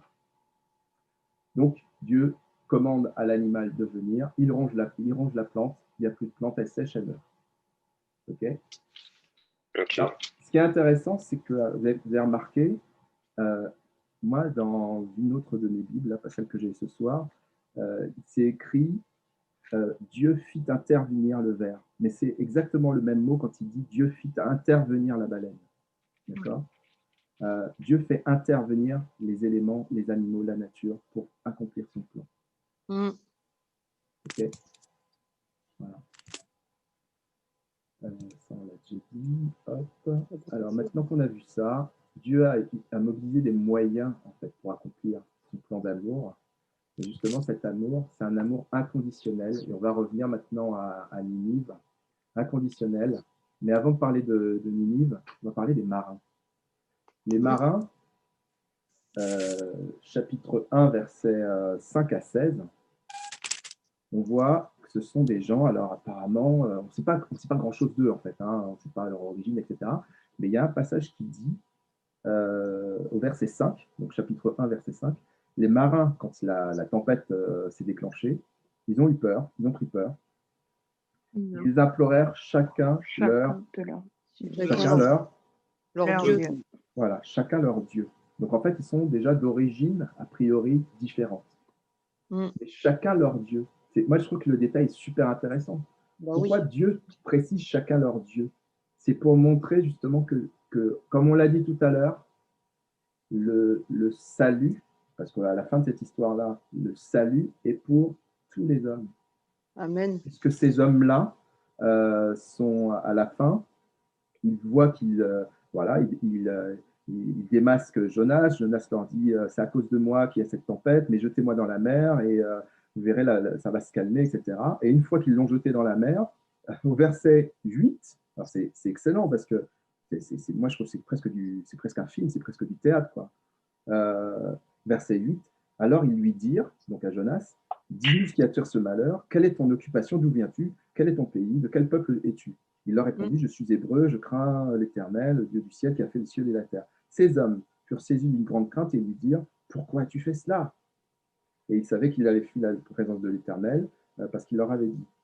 Et donc, un petit peu plus bas, que ferons-nous pour que la mer, verset 11, pour que la mer se calme envers nous? En effet, la mer était de plus en plus déchaînée. Il leur répondit, prenez-moi et jetez-moi dans la mer.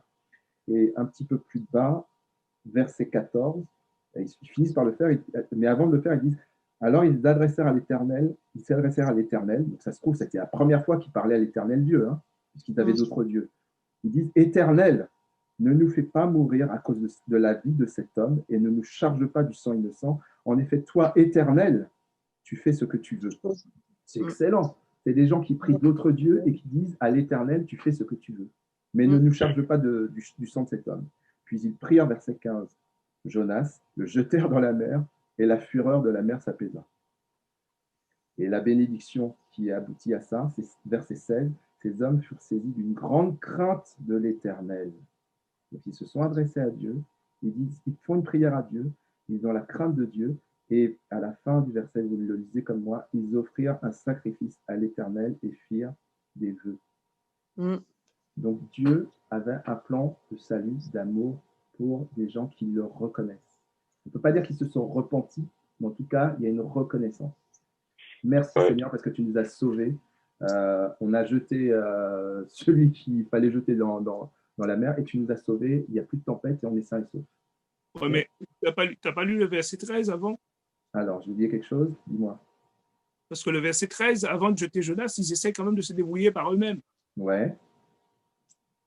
Et c'est qu'une fois qu'ils ont vu que c'est vraiment Dieu qui agit, c'est là qu'ils jettent Jonas. Tout à fait, c'est vrai. Tout à fait, c'est juste. Mais le plan de Dieu était là. Il avait un plan d'amour pour les marins. Je pense que ça, peut-être qu'on ne le voit pas tout de suite parce qu'on pense tout de suite à Ninive, parce que c'était le but. Mais il y a quand même un plan de salut pour les marins. Et Dieu savait tout. Hein. Ah bah bien sûr. Bien sûr. Parce il n'y a pas un détail qui échappe à Dieu, ça c'est clair. Exactement. Et il savait même comment Jonas était, mais il s'est quand même servi de lui. Il savait tout ce qui se passait. Dieu, en fait, le savait, mais il faut qu'il se serve des hommes. Donc, il avait choisi Jonas et il fallait que, en fait, Jonas, il ne se rend pas compte, mais partout où il a passé, les gens se sont tournés vers Dieu. Oui, tout à fait, c'est vrai. On a des passages où même jusque le roi qui dit, qui dit à ces gens et aux animaux de ne pas boire, de se répandre, du mal qu'ils font et tout, c'est extraordinaire. C'est marrant ce que tu dis parce qu'en fait, tu dis que Jonas, partout où il passe, il y a des gens qui se repentent. Oui. Il y a des gens qui reconnaissent Dieu. D'accord. Et c'est marrant parce que le titre que vous avez vu, enfin le titre qu'on aurait pu avoir aussi pour cette étude, c'est Jonas, le prophète malgré lui. Un peu comme, comme le médecin malgré lui, en fait. Oui, parce qu'il fait de Molière. C'est un peu la même chose. Le pire, il le fait à contre-cœur, mais il ne peut pas détourner le plan de Dieu. Dieu a décidé, ça sera fait comme ça. Exactement. Mais ce qui m'interpelle et ce qui me fait mal au cœur, alors à travers Jonas, je pensais à l'apôtre Paul qui croyait servir au début, qui croyait servir Dieu, mais qui maltraitait les gens. Mais bon, lui, grâce à Jésus, il est venu dans le droit chemin. Mais lui, Jonas, le pire, c'est qu'il est toujours en train de se plaindre, il conteste avec Dieu. Et jusqu'à la fin du texte, il conteste avec Dieu, il demande même la mort. Et Dieu lui explique c'est quoi l'amour, en fait. Exactement. C'est extraordinaire, hein, c'est de voir un homme qui devait vraiment être dur de cœur parce qu'il conteste avec Dieu, il discute avec Dieu, il se plaint tout le temps. Et Dieu, lui, il lui explique en fait c'est quoi la compassion. Exactement. Ça, c'était le but de Dieu. C'était clairement le but de Dieu. Et on va justement le voir là, parce que là, on va parler de Ninive, hein, puisqu'on parle de Ninive depuis le début, et c'est la destination que Dieu a fixée à Jonas. Rappelez-vous, comment dire, Ninive, donc en Assyrie à l'époque, aujourd'hui l'Irak, hein, donc, comme je disais tout à l'heure, ça représente selon la parole de Dieu, puisque c'est dit donc, au verset 11, au chapitre 4, pardon, verset 11, chapitre 4, verset 11, quand Dieu termine, quand il dit « Et moi, je n'aurai pas pitié de Ninive, la grande ville dans laquelle se trouvent plus de 120 000 êtres humains capables de distinguer leur droite de leur gauche et un grand nombre d'animaux, parce qu'il a en plus compassion des animaux, parce que c'est sa création. » On pourrait dire « Mais il se fiche des animaux. » Non, il ne se fiche pas des animaux. Les animaux ont aussi une valeur aux yeux de Dieu. Donc 120 000 êtres humains. Vous savez, c'est une ville de 120 000 personnes selon la parole. Mais comment, moi je me suis posé la question, comment c'est possible qu'une ville de 120 000 personnes déclare un jeûne et se repente d'un coup? Quand même assez étonnant, c'est quand même dingue. En plus, vous avez remarqué, alors on est passé assez vite là-dessus, mais je vais revenir quand même sur un point important. C'est dit. Alors, c'est l'annonce quand il fait l'annonce, il est sorti, hop, voilà. Chapitre 3, on va aller dans Jonas chapitre 3.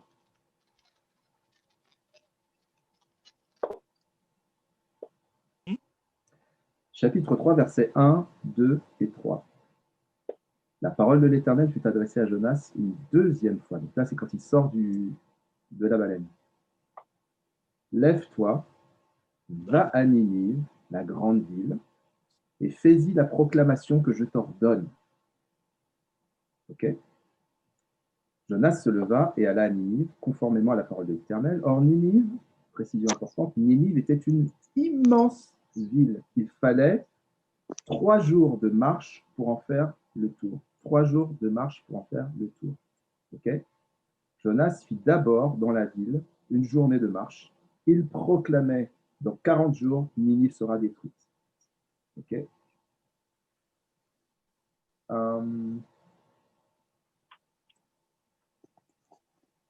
Dieu lui dit d'aller déclarer à Ninive tout entière.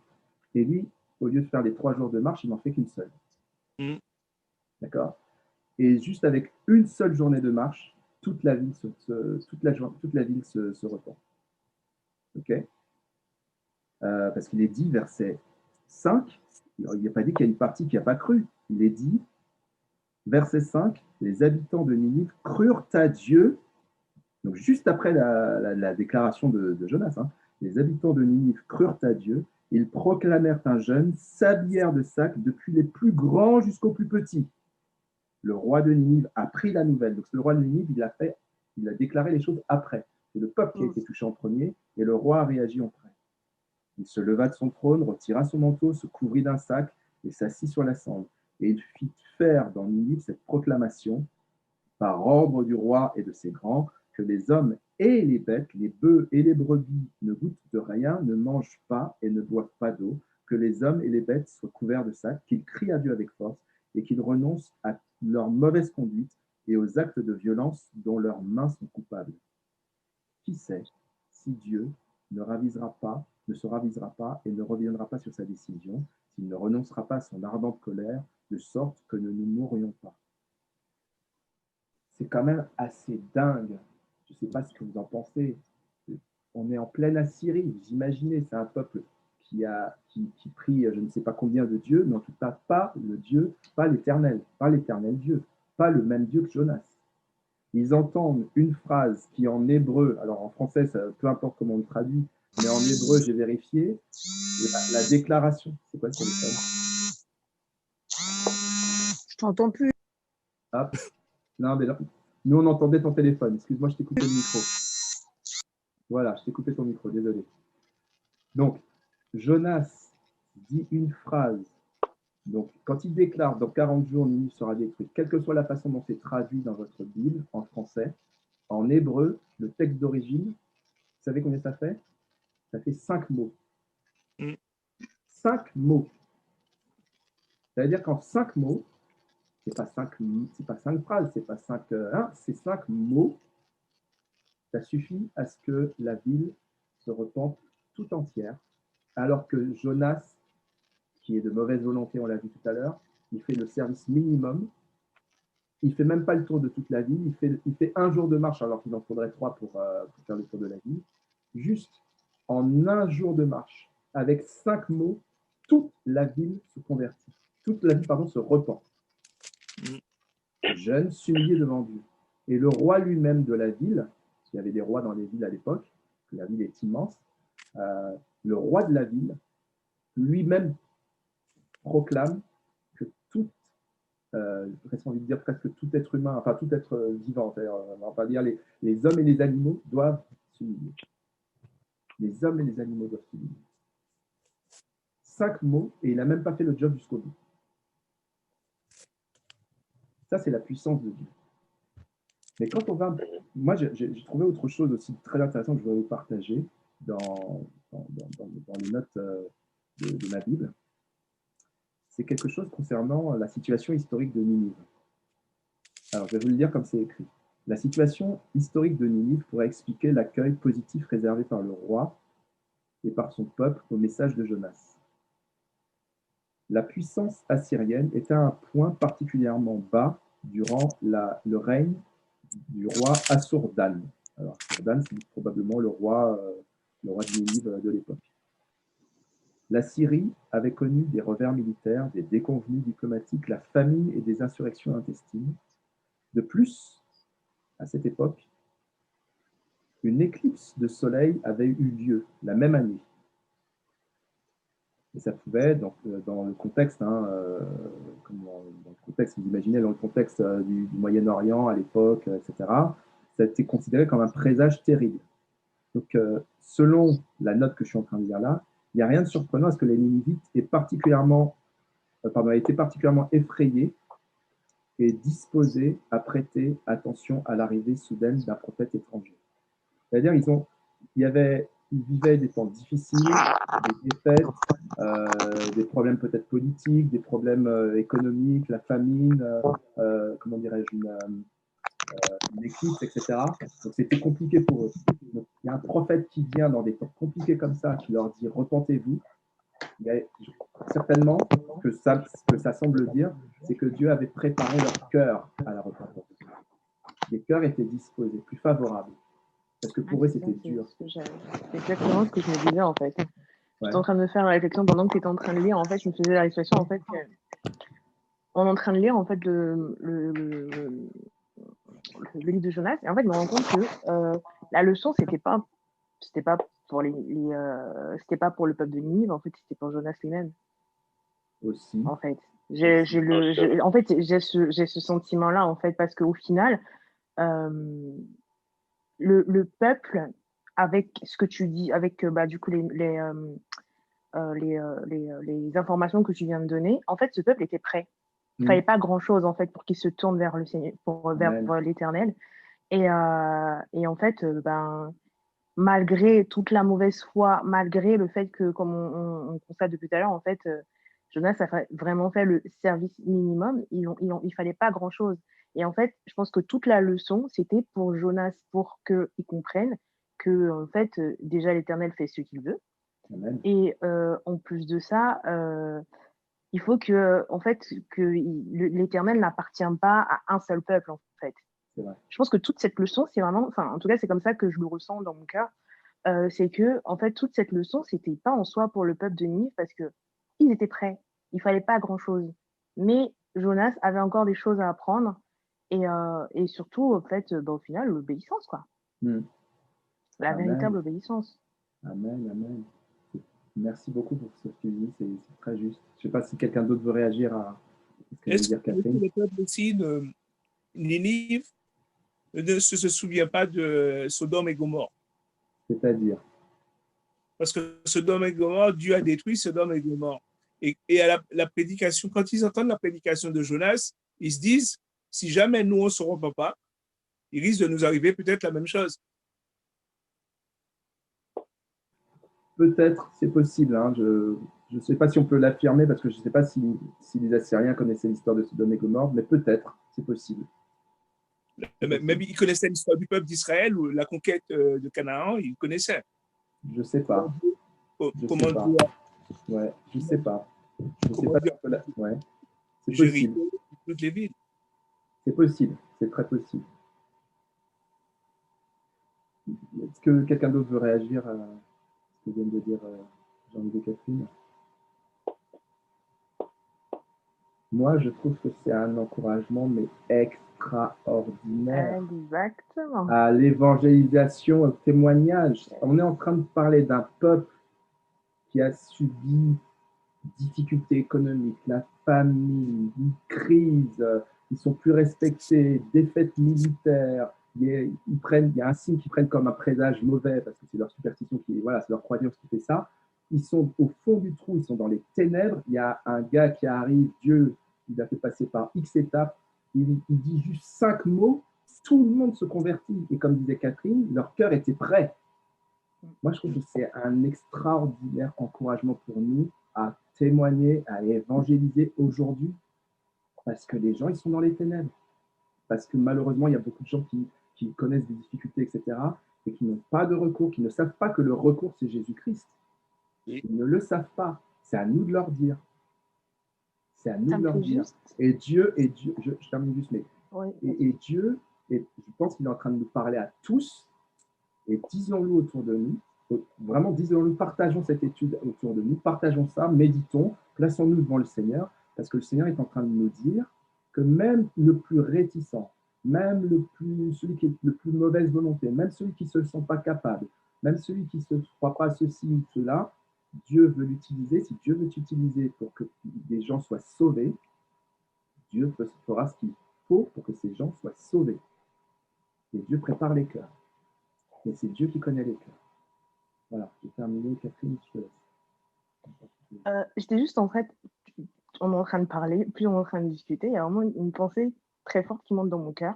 Alors, ça va être, comment dire, un parallèle, je sais pas, enfin, facile ou peut-être un peu sombre, parce qu'en fait, ça me fait penser au parallèle avant la Deuxième Guerre mondiale.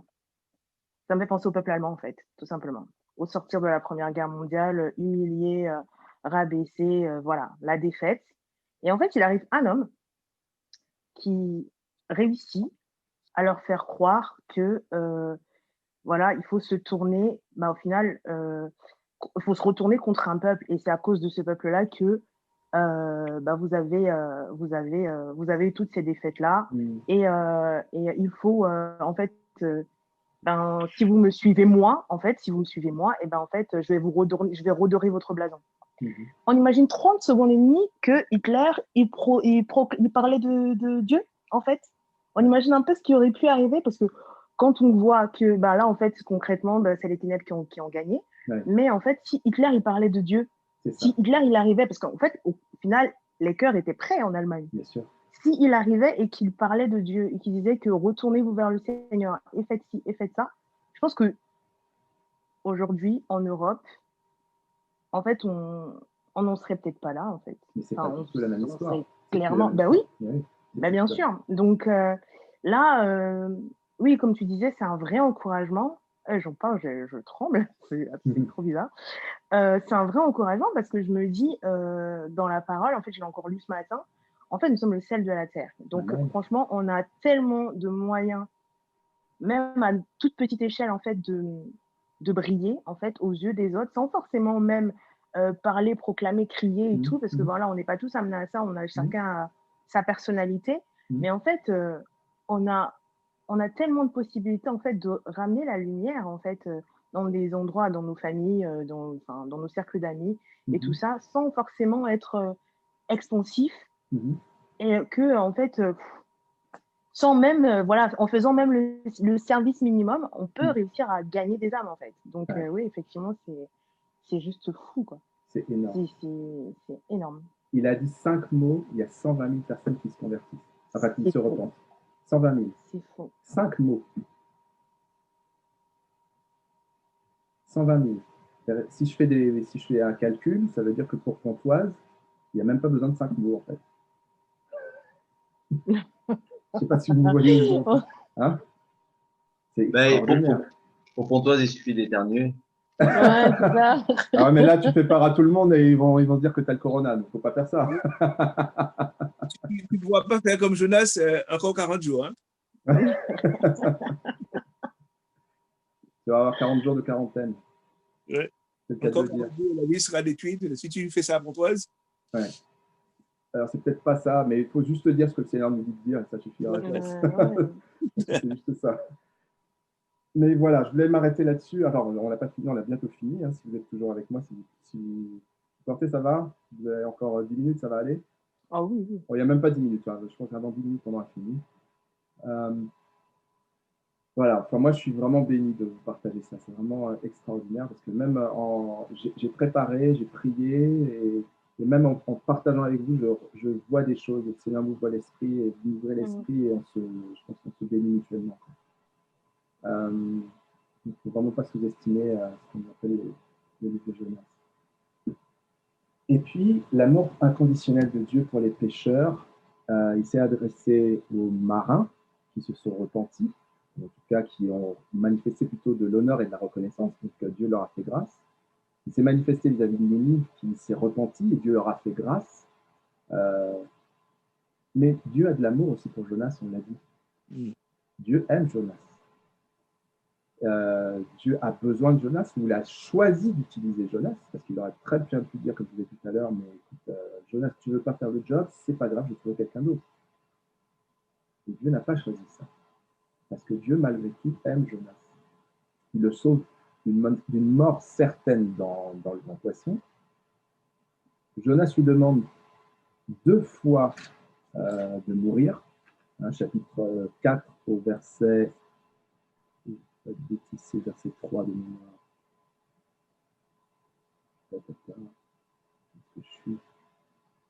C'est ça, verset 3.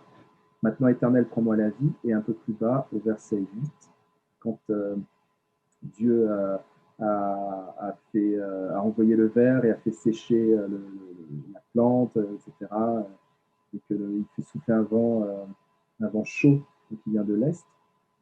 Deuxième fois, Jonas lui dit, vaut mieux pour moi mourir que vivre. Donc, il est un peu dépressif, en fait, hein, Jonas.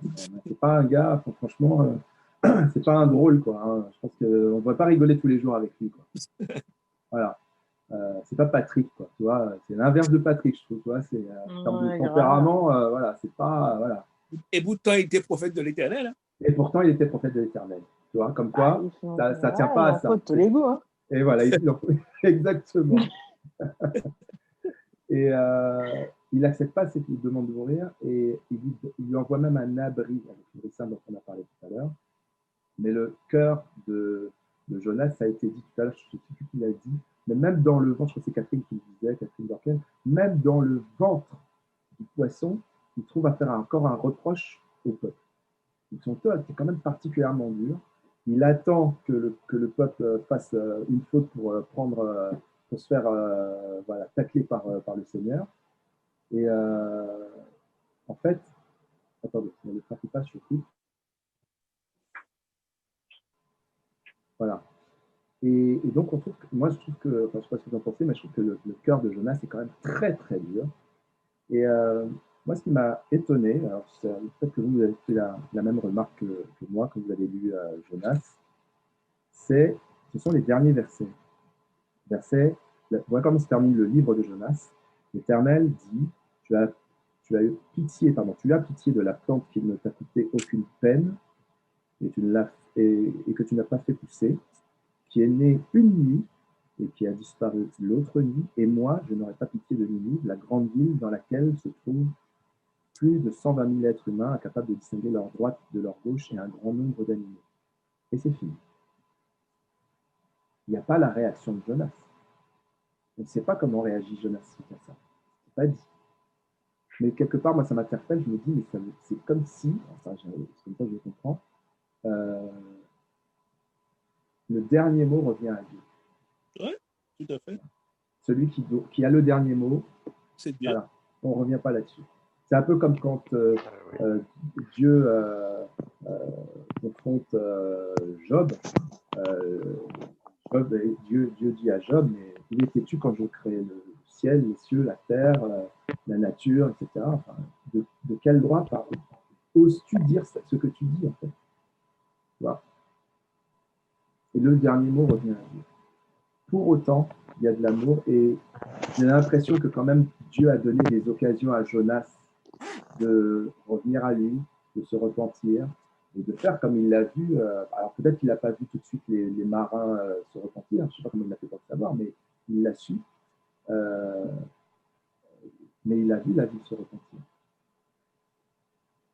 Donc il voit la vie se repentir et ça ne lui fait pas penser que lui-même, ça ne lui fait pas penser à lui en fait. Il est toujours dans le jugement vis-à-vis de cette vie qu'il considère comme illégitime à bénéficier de la grâce de Dieu. Voilà, donc on en a fini pour cette étude. Il y aurait certainement d'autres choses à dire, les choses que je n'ai pas parlé. Je n'ai pas trop parlé de la prière, notamment de Jonas dans le ventre du poisson. On aurait pu parler de plein d'autres choses. Je ne sais pas, est-ce que vous avez, avant qu'on conclue, est-ce que vous avez des remarques, des compléments, des questions?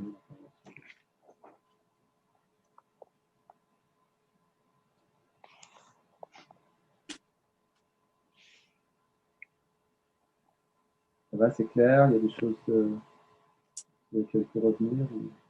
Non, c'est clair. Ouais. Ouais, c'est clair. Okay. C'est pour aussi, faut pas nous. C'est un exemple aussi pour nous. Je sais pas si vous m'entendez. Très bien. Parce que comme moi j'ai été absente pendant quelques minutes, j'ai eu un souci avec mon portable. En fait, c'est une grande leçon aussi pour nous Parce que peut-être parmi nous, on a des différents caractères, mais pour dire qu'on ne doit pas s'arrêter à juger une catégorie de personnes et pas être comme Jonas, mais justement avoir ce que Dieu nous dit de faire, même si pour nous, des fois, ça paraît impossible ou n'importe quelle situation, c'est de dire il faut pas qu'on ressemble à Jonas, en fait. Il faut faire ce que Dieu demande. C'est ça.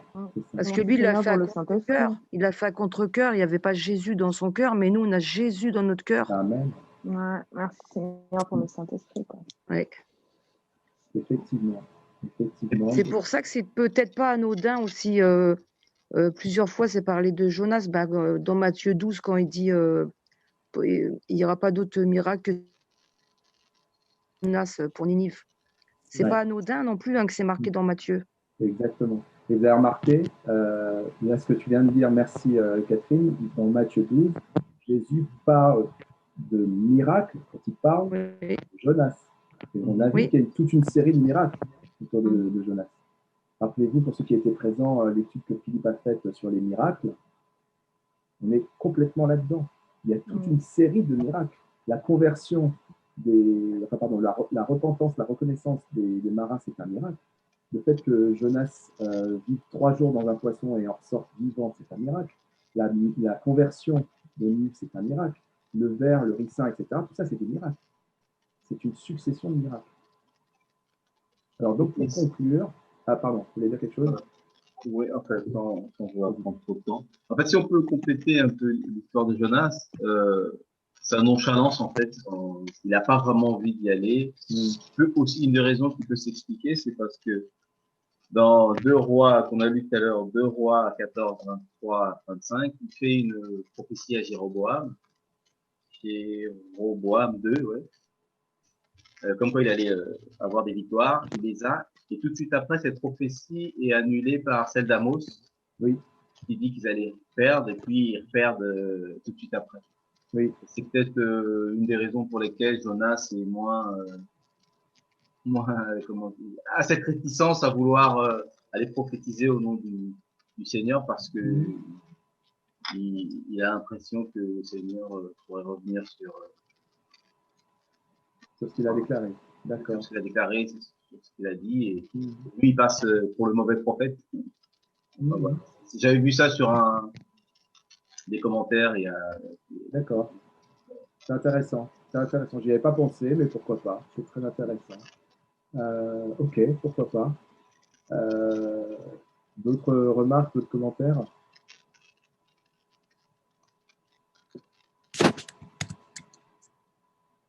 Non, c'est bon. Bah, écoutez, on va conclure. Alors, ce que je vais vous proposer, c'est de vous poser une question pour conclure. Et la dernière chose que je vais faire, c'est je vais vous montrer l'extrait d'une vidéo. Je ne peux pas vous la montrer en entier, mais l'extrait d'une vidéo, je vais vous expliquer pourquoi. Alors, voilà. Est-ce que vous voyez toujours mon écran? Oui. Ok. Donc voilà la question. À ton avis, quels sont les principaux enseignements du livre de Jonas? On n'a pas déjà répondu à cette question, non? Oui, mais c'est un résumé. Ah, ok. C'est pour voir justement si tu suis, Gazi. Le plan du salut est pour tous les peuples. Ouais. Dieu a toujours le dernier mot. Ouais. Amen. Même si on a mauvais caractère, Dieu nous aime quand même. Amen. Voilà. La baleine a un petit estomac.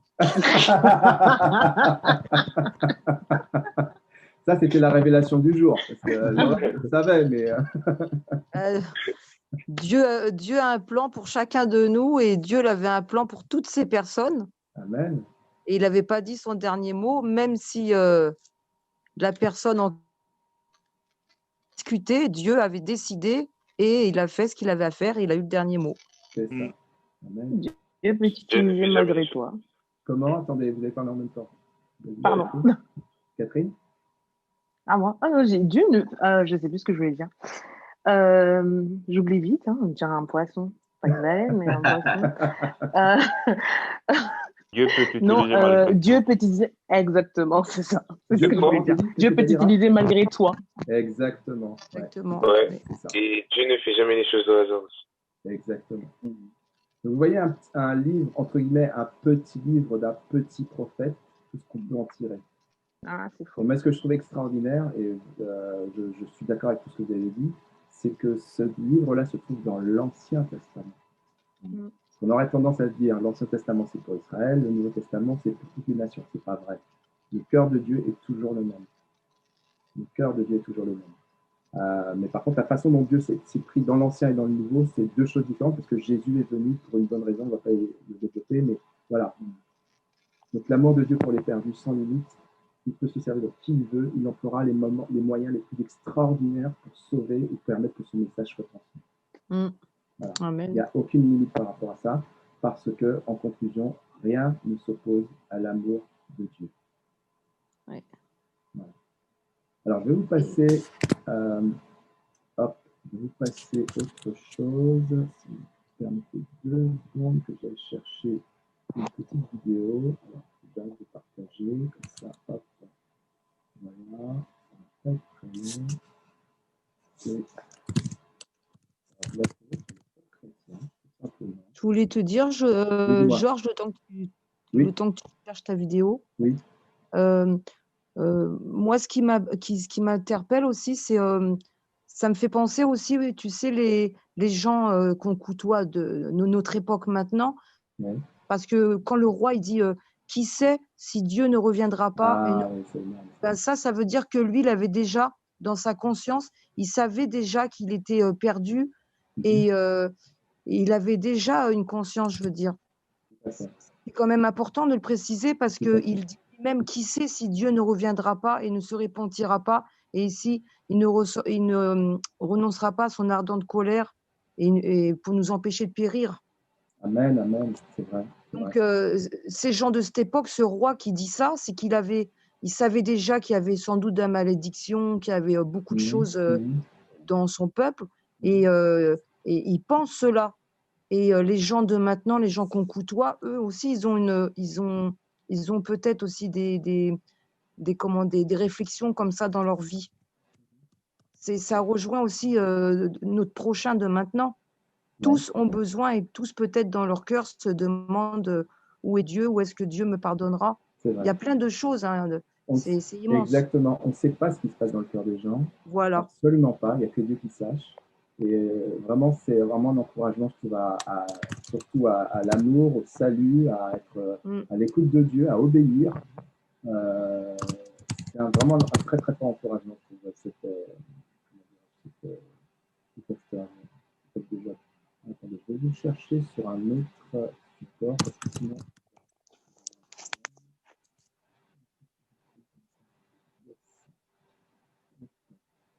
Alors, ça se trouve, on peut le trouver sur YouTube, mais on peut le trouver aussi sur le Top Chrétien. Est-ce que vous connaissez quelque chose qui s'appelle, un site qui s'appelle Bible Project? Bible Project. Non. Non? Alors, je trouve ce site. Est-ce que vous voyez mon écran? Oui. Ok. Ah oui, moi je connais. Pardon. Ah mince, le partage d'écran était à la fenêtre partagée était fermée. Est-ce que vous voyez mon écran cette fois-ci? Non. Non, vous voyez on ne pas? le voit plus. Ah, vous voyez aussi. D'accord. Bon. Hop. Bible Project, en fait, ce sont des vidéos qui résument la Bible. Donc, si vous voulez avoir des résumés de la Bible, on en avait parlé il y a 2 ans à peu près. Et là, est-ce que vous voyez mon écran? Ouais. Oui. Ok. Vous avez des résumés de plusieurs livres. Alors, je ne vais pas dire tous, je ne suis pas sûr que vous ayez fait tous les livres de la Bible, mais en tout cas, beaucoup de livres de la Bible sont résumés sous forme de vidéos. Et là, on a le résumé de Jonas. Est-ce que vous entendez?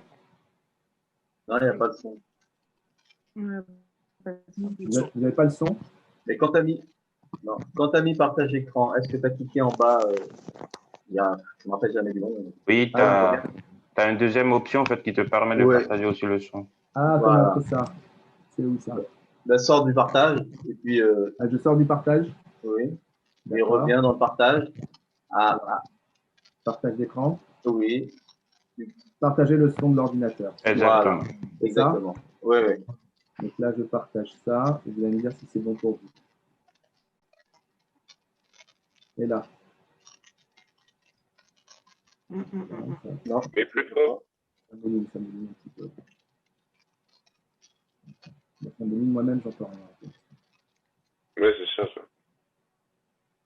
Les prophètes de l'Ancien Testament sont généralement des recueils compilant les messages de Dieu exprimés par les prophètes en question. Et c'est en cela que Jonas est un prophète à part. Car le message central de ce livre n'a rien à voir avec les paroles du prophète, mais c'est l'histoire d'un prophète qui se révèle être plutôt grincheux et méchant. En dehors de son livre, Jonas n'apparaît qu'une seule fois dans un tout autre contexte de l'Ancien Testament. C'est sous le règne de Jéroboam. Ah, il a coupé. Bon. Non, il faut attendre. Faut attendre qu'il charge. Ah, d'accord. Après, ça dure 9 minutes. Hein, mais... Non, on ne va pas passer les 9 minutes. C'est juste Il vaudrait mieux que tu envoies le lien. C'est juste pour vous dire que ça existe. Je vais vous le mettre dans le chat. C'est juste pour vous dire que ça existe. Je vais vous le mettre dans le chat parce que je trouve que déjà, c'est super bien fait. Les Bible Projects sont toujours très, très bien faits. Et c'est très fidèle à l'histoire, en fait. Franchement. Kita YouVersion, ils proposent souvent des... comment ça s'appelle des plans, en fait. Et en fait, avec Bible Project, en fait, il y a les vidéos et des plans, en fait, accompagnés. Ah, ok. Quand on a YouVersion, en fait. Ouais. Sur YouVersion? Ouais. Ok. D'accord, ok. Super. Alors, je le mets là dans le chat. Comme ça, vous récupérez.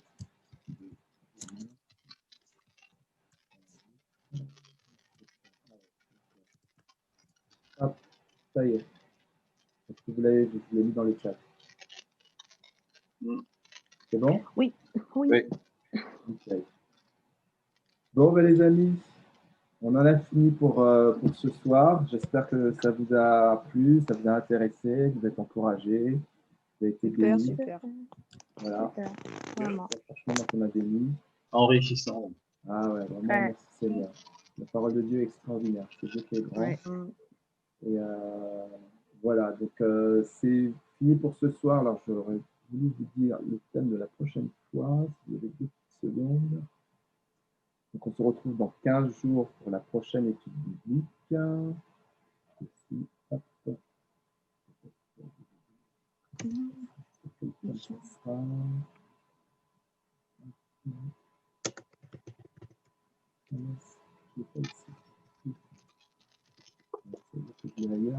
Écoutez, ce sera annoncé. Ça m'est sorti de l'esprit, je suis désolé. Et dans un mois, si Dieu veut, au mois de février, on aura nos premiers ateliers de la parole avec Brigitte Blaise. Donc, on est en train de voir comment on va mettre ça en place, mais parce qu'avec les contraintes logistiques, etc. Mais voilà, ce sera centré sur l'acquisition de la parole, la maîtrise de la parole de Dieu. On va nous faire des exercices. Enfin voilà, elle va nous faire un programme de choses qu'elle a à cœur depuis un certain temps. J'ai hâte. Voilà, pour qu'on puisse vraiment se nourrir, absorber, vivre la parole, mais d'une manière un peu différente. Voilà. Amen. Ok? Je suis d'accord. Super, amen. Je suis d'accord. T'as bien retenu. Ok, bon, en tout cas, les amis, que le Seigneur vraiment vous bénisse. On va...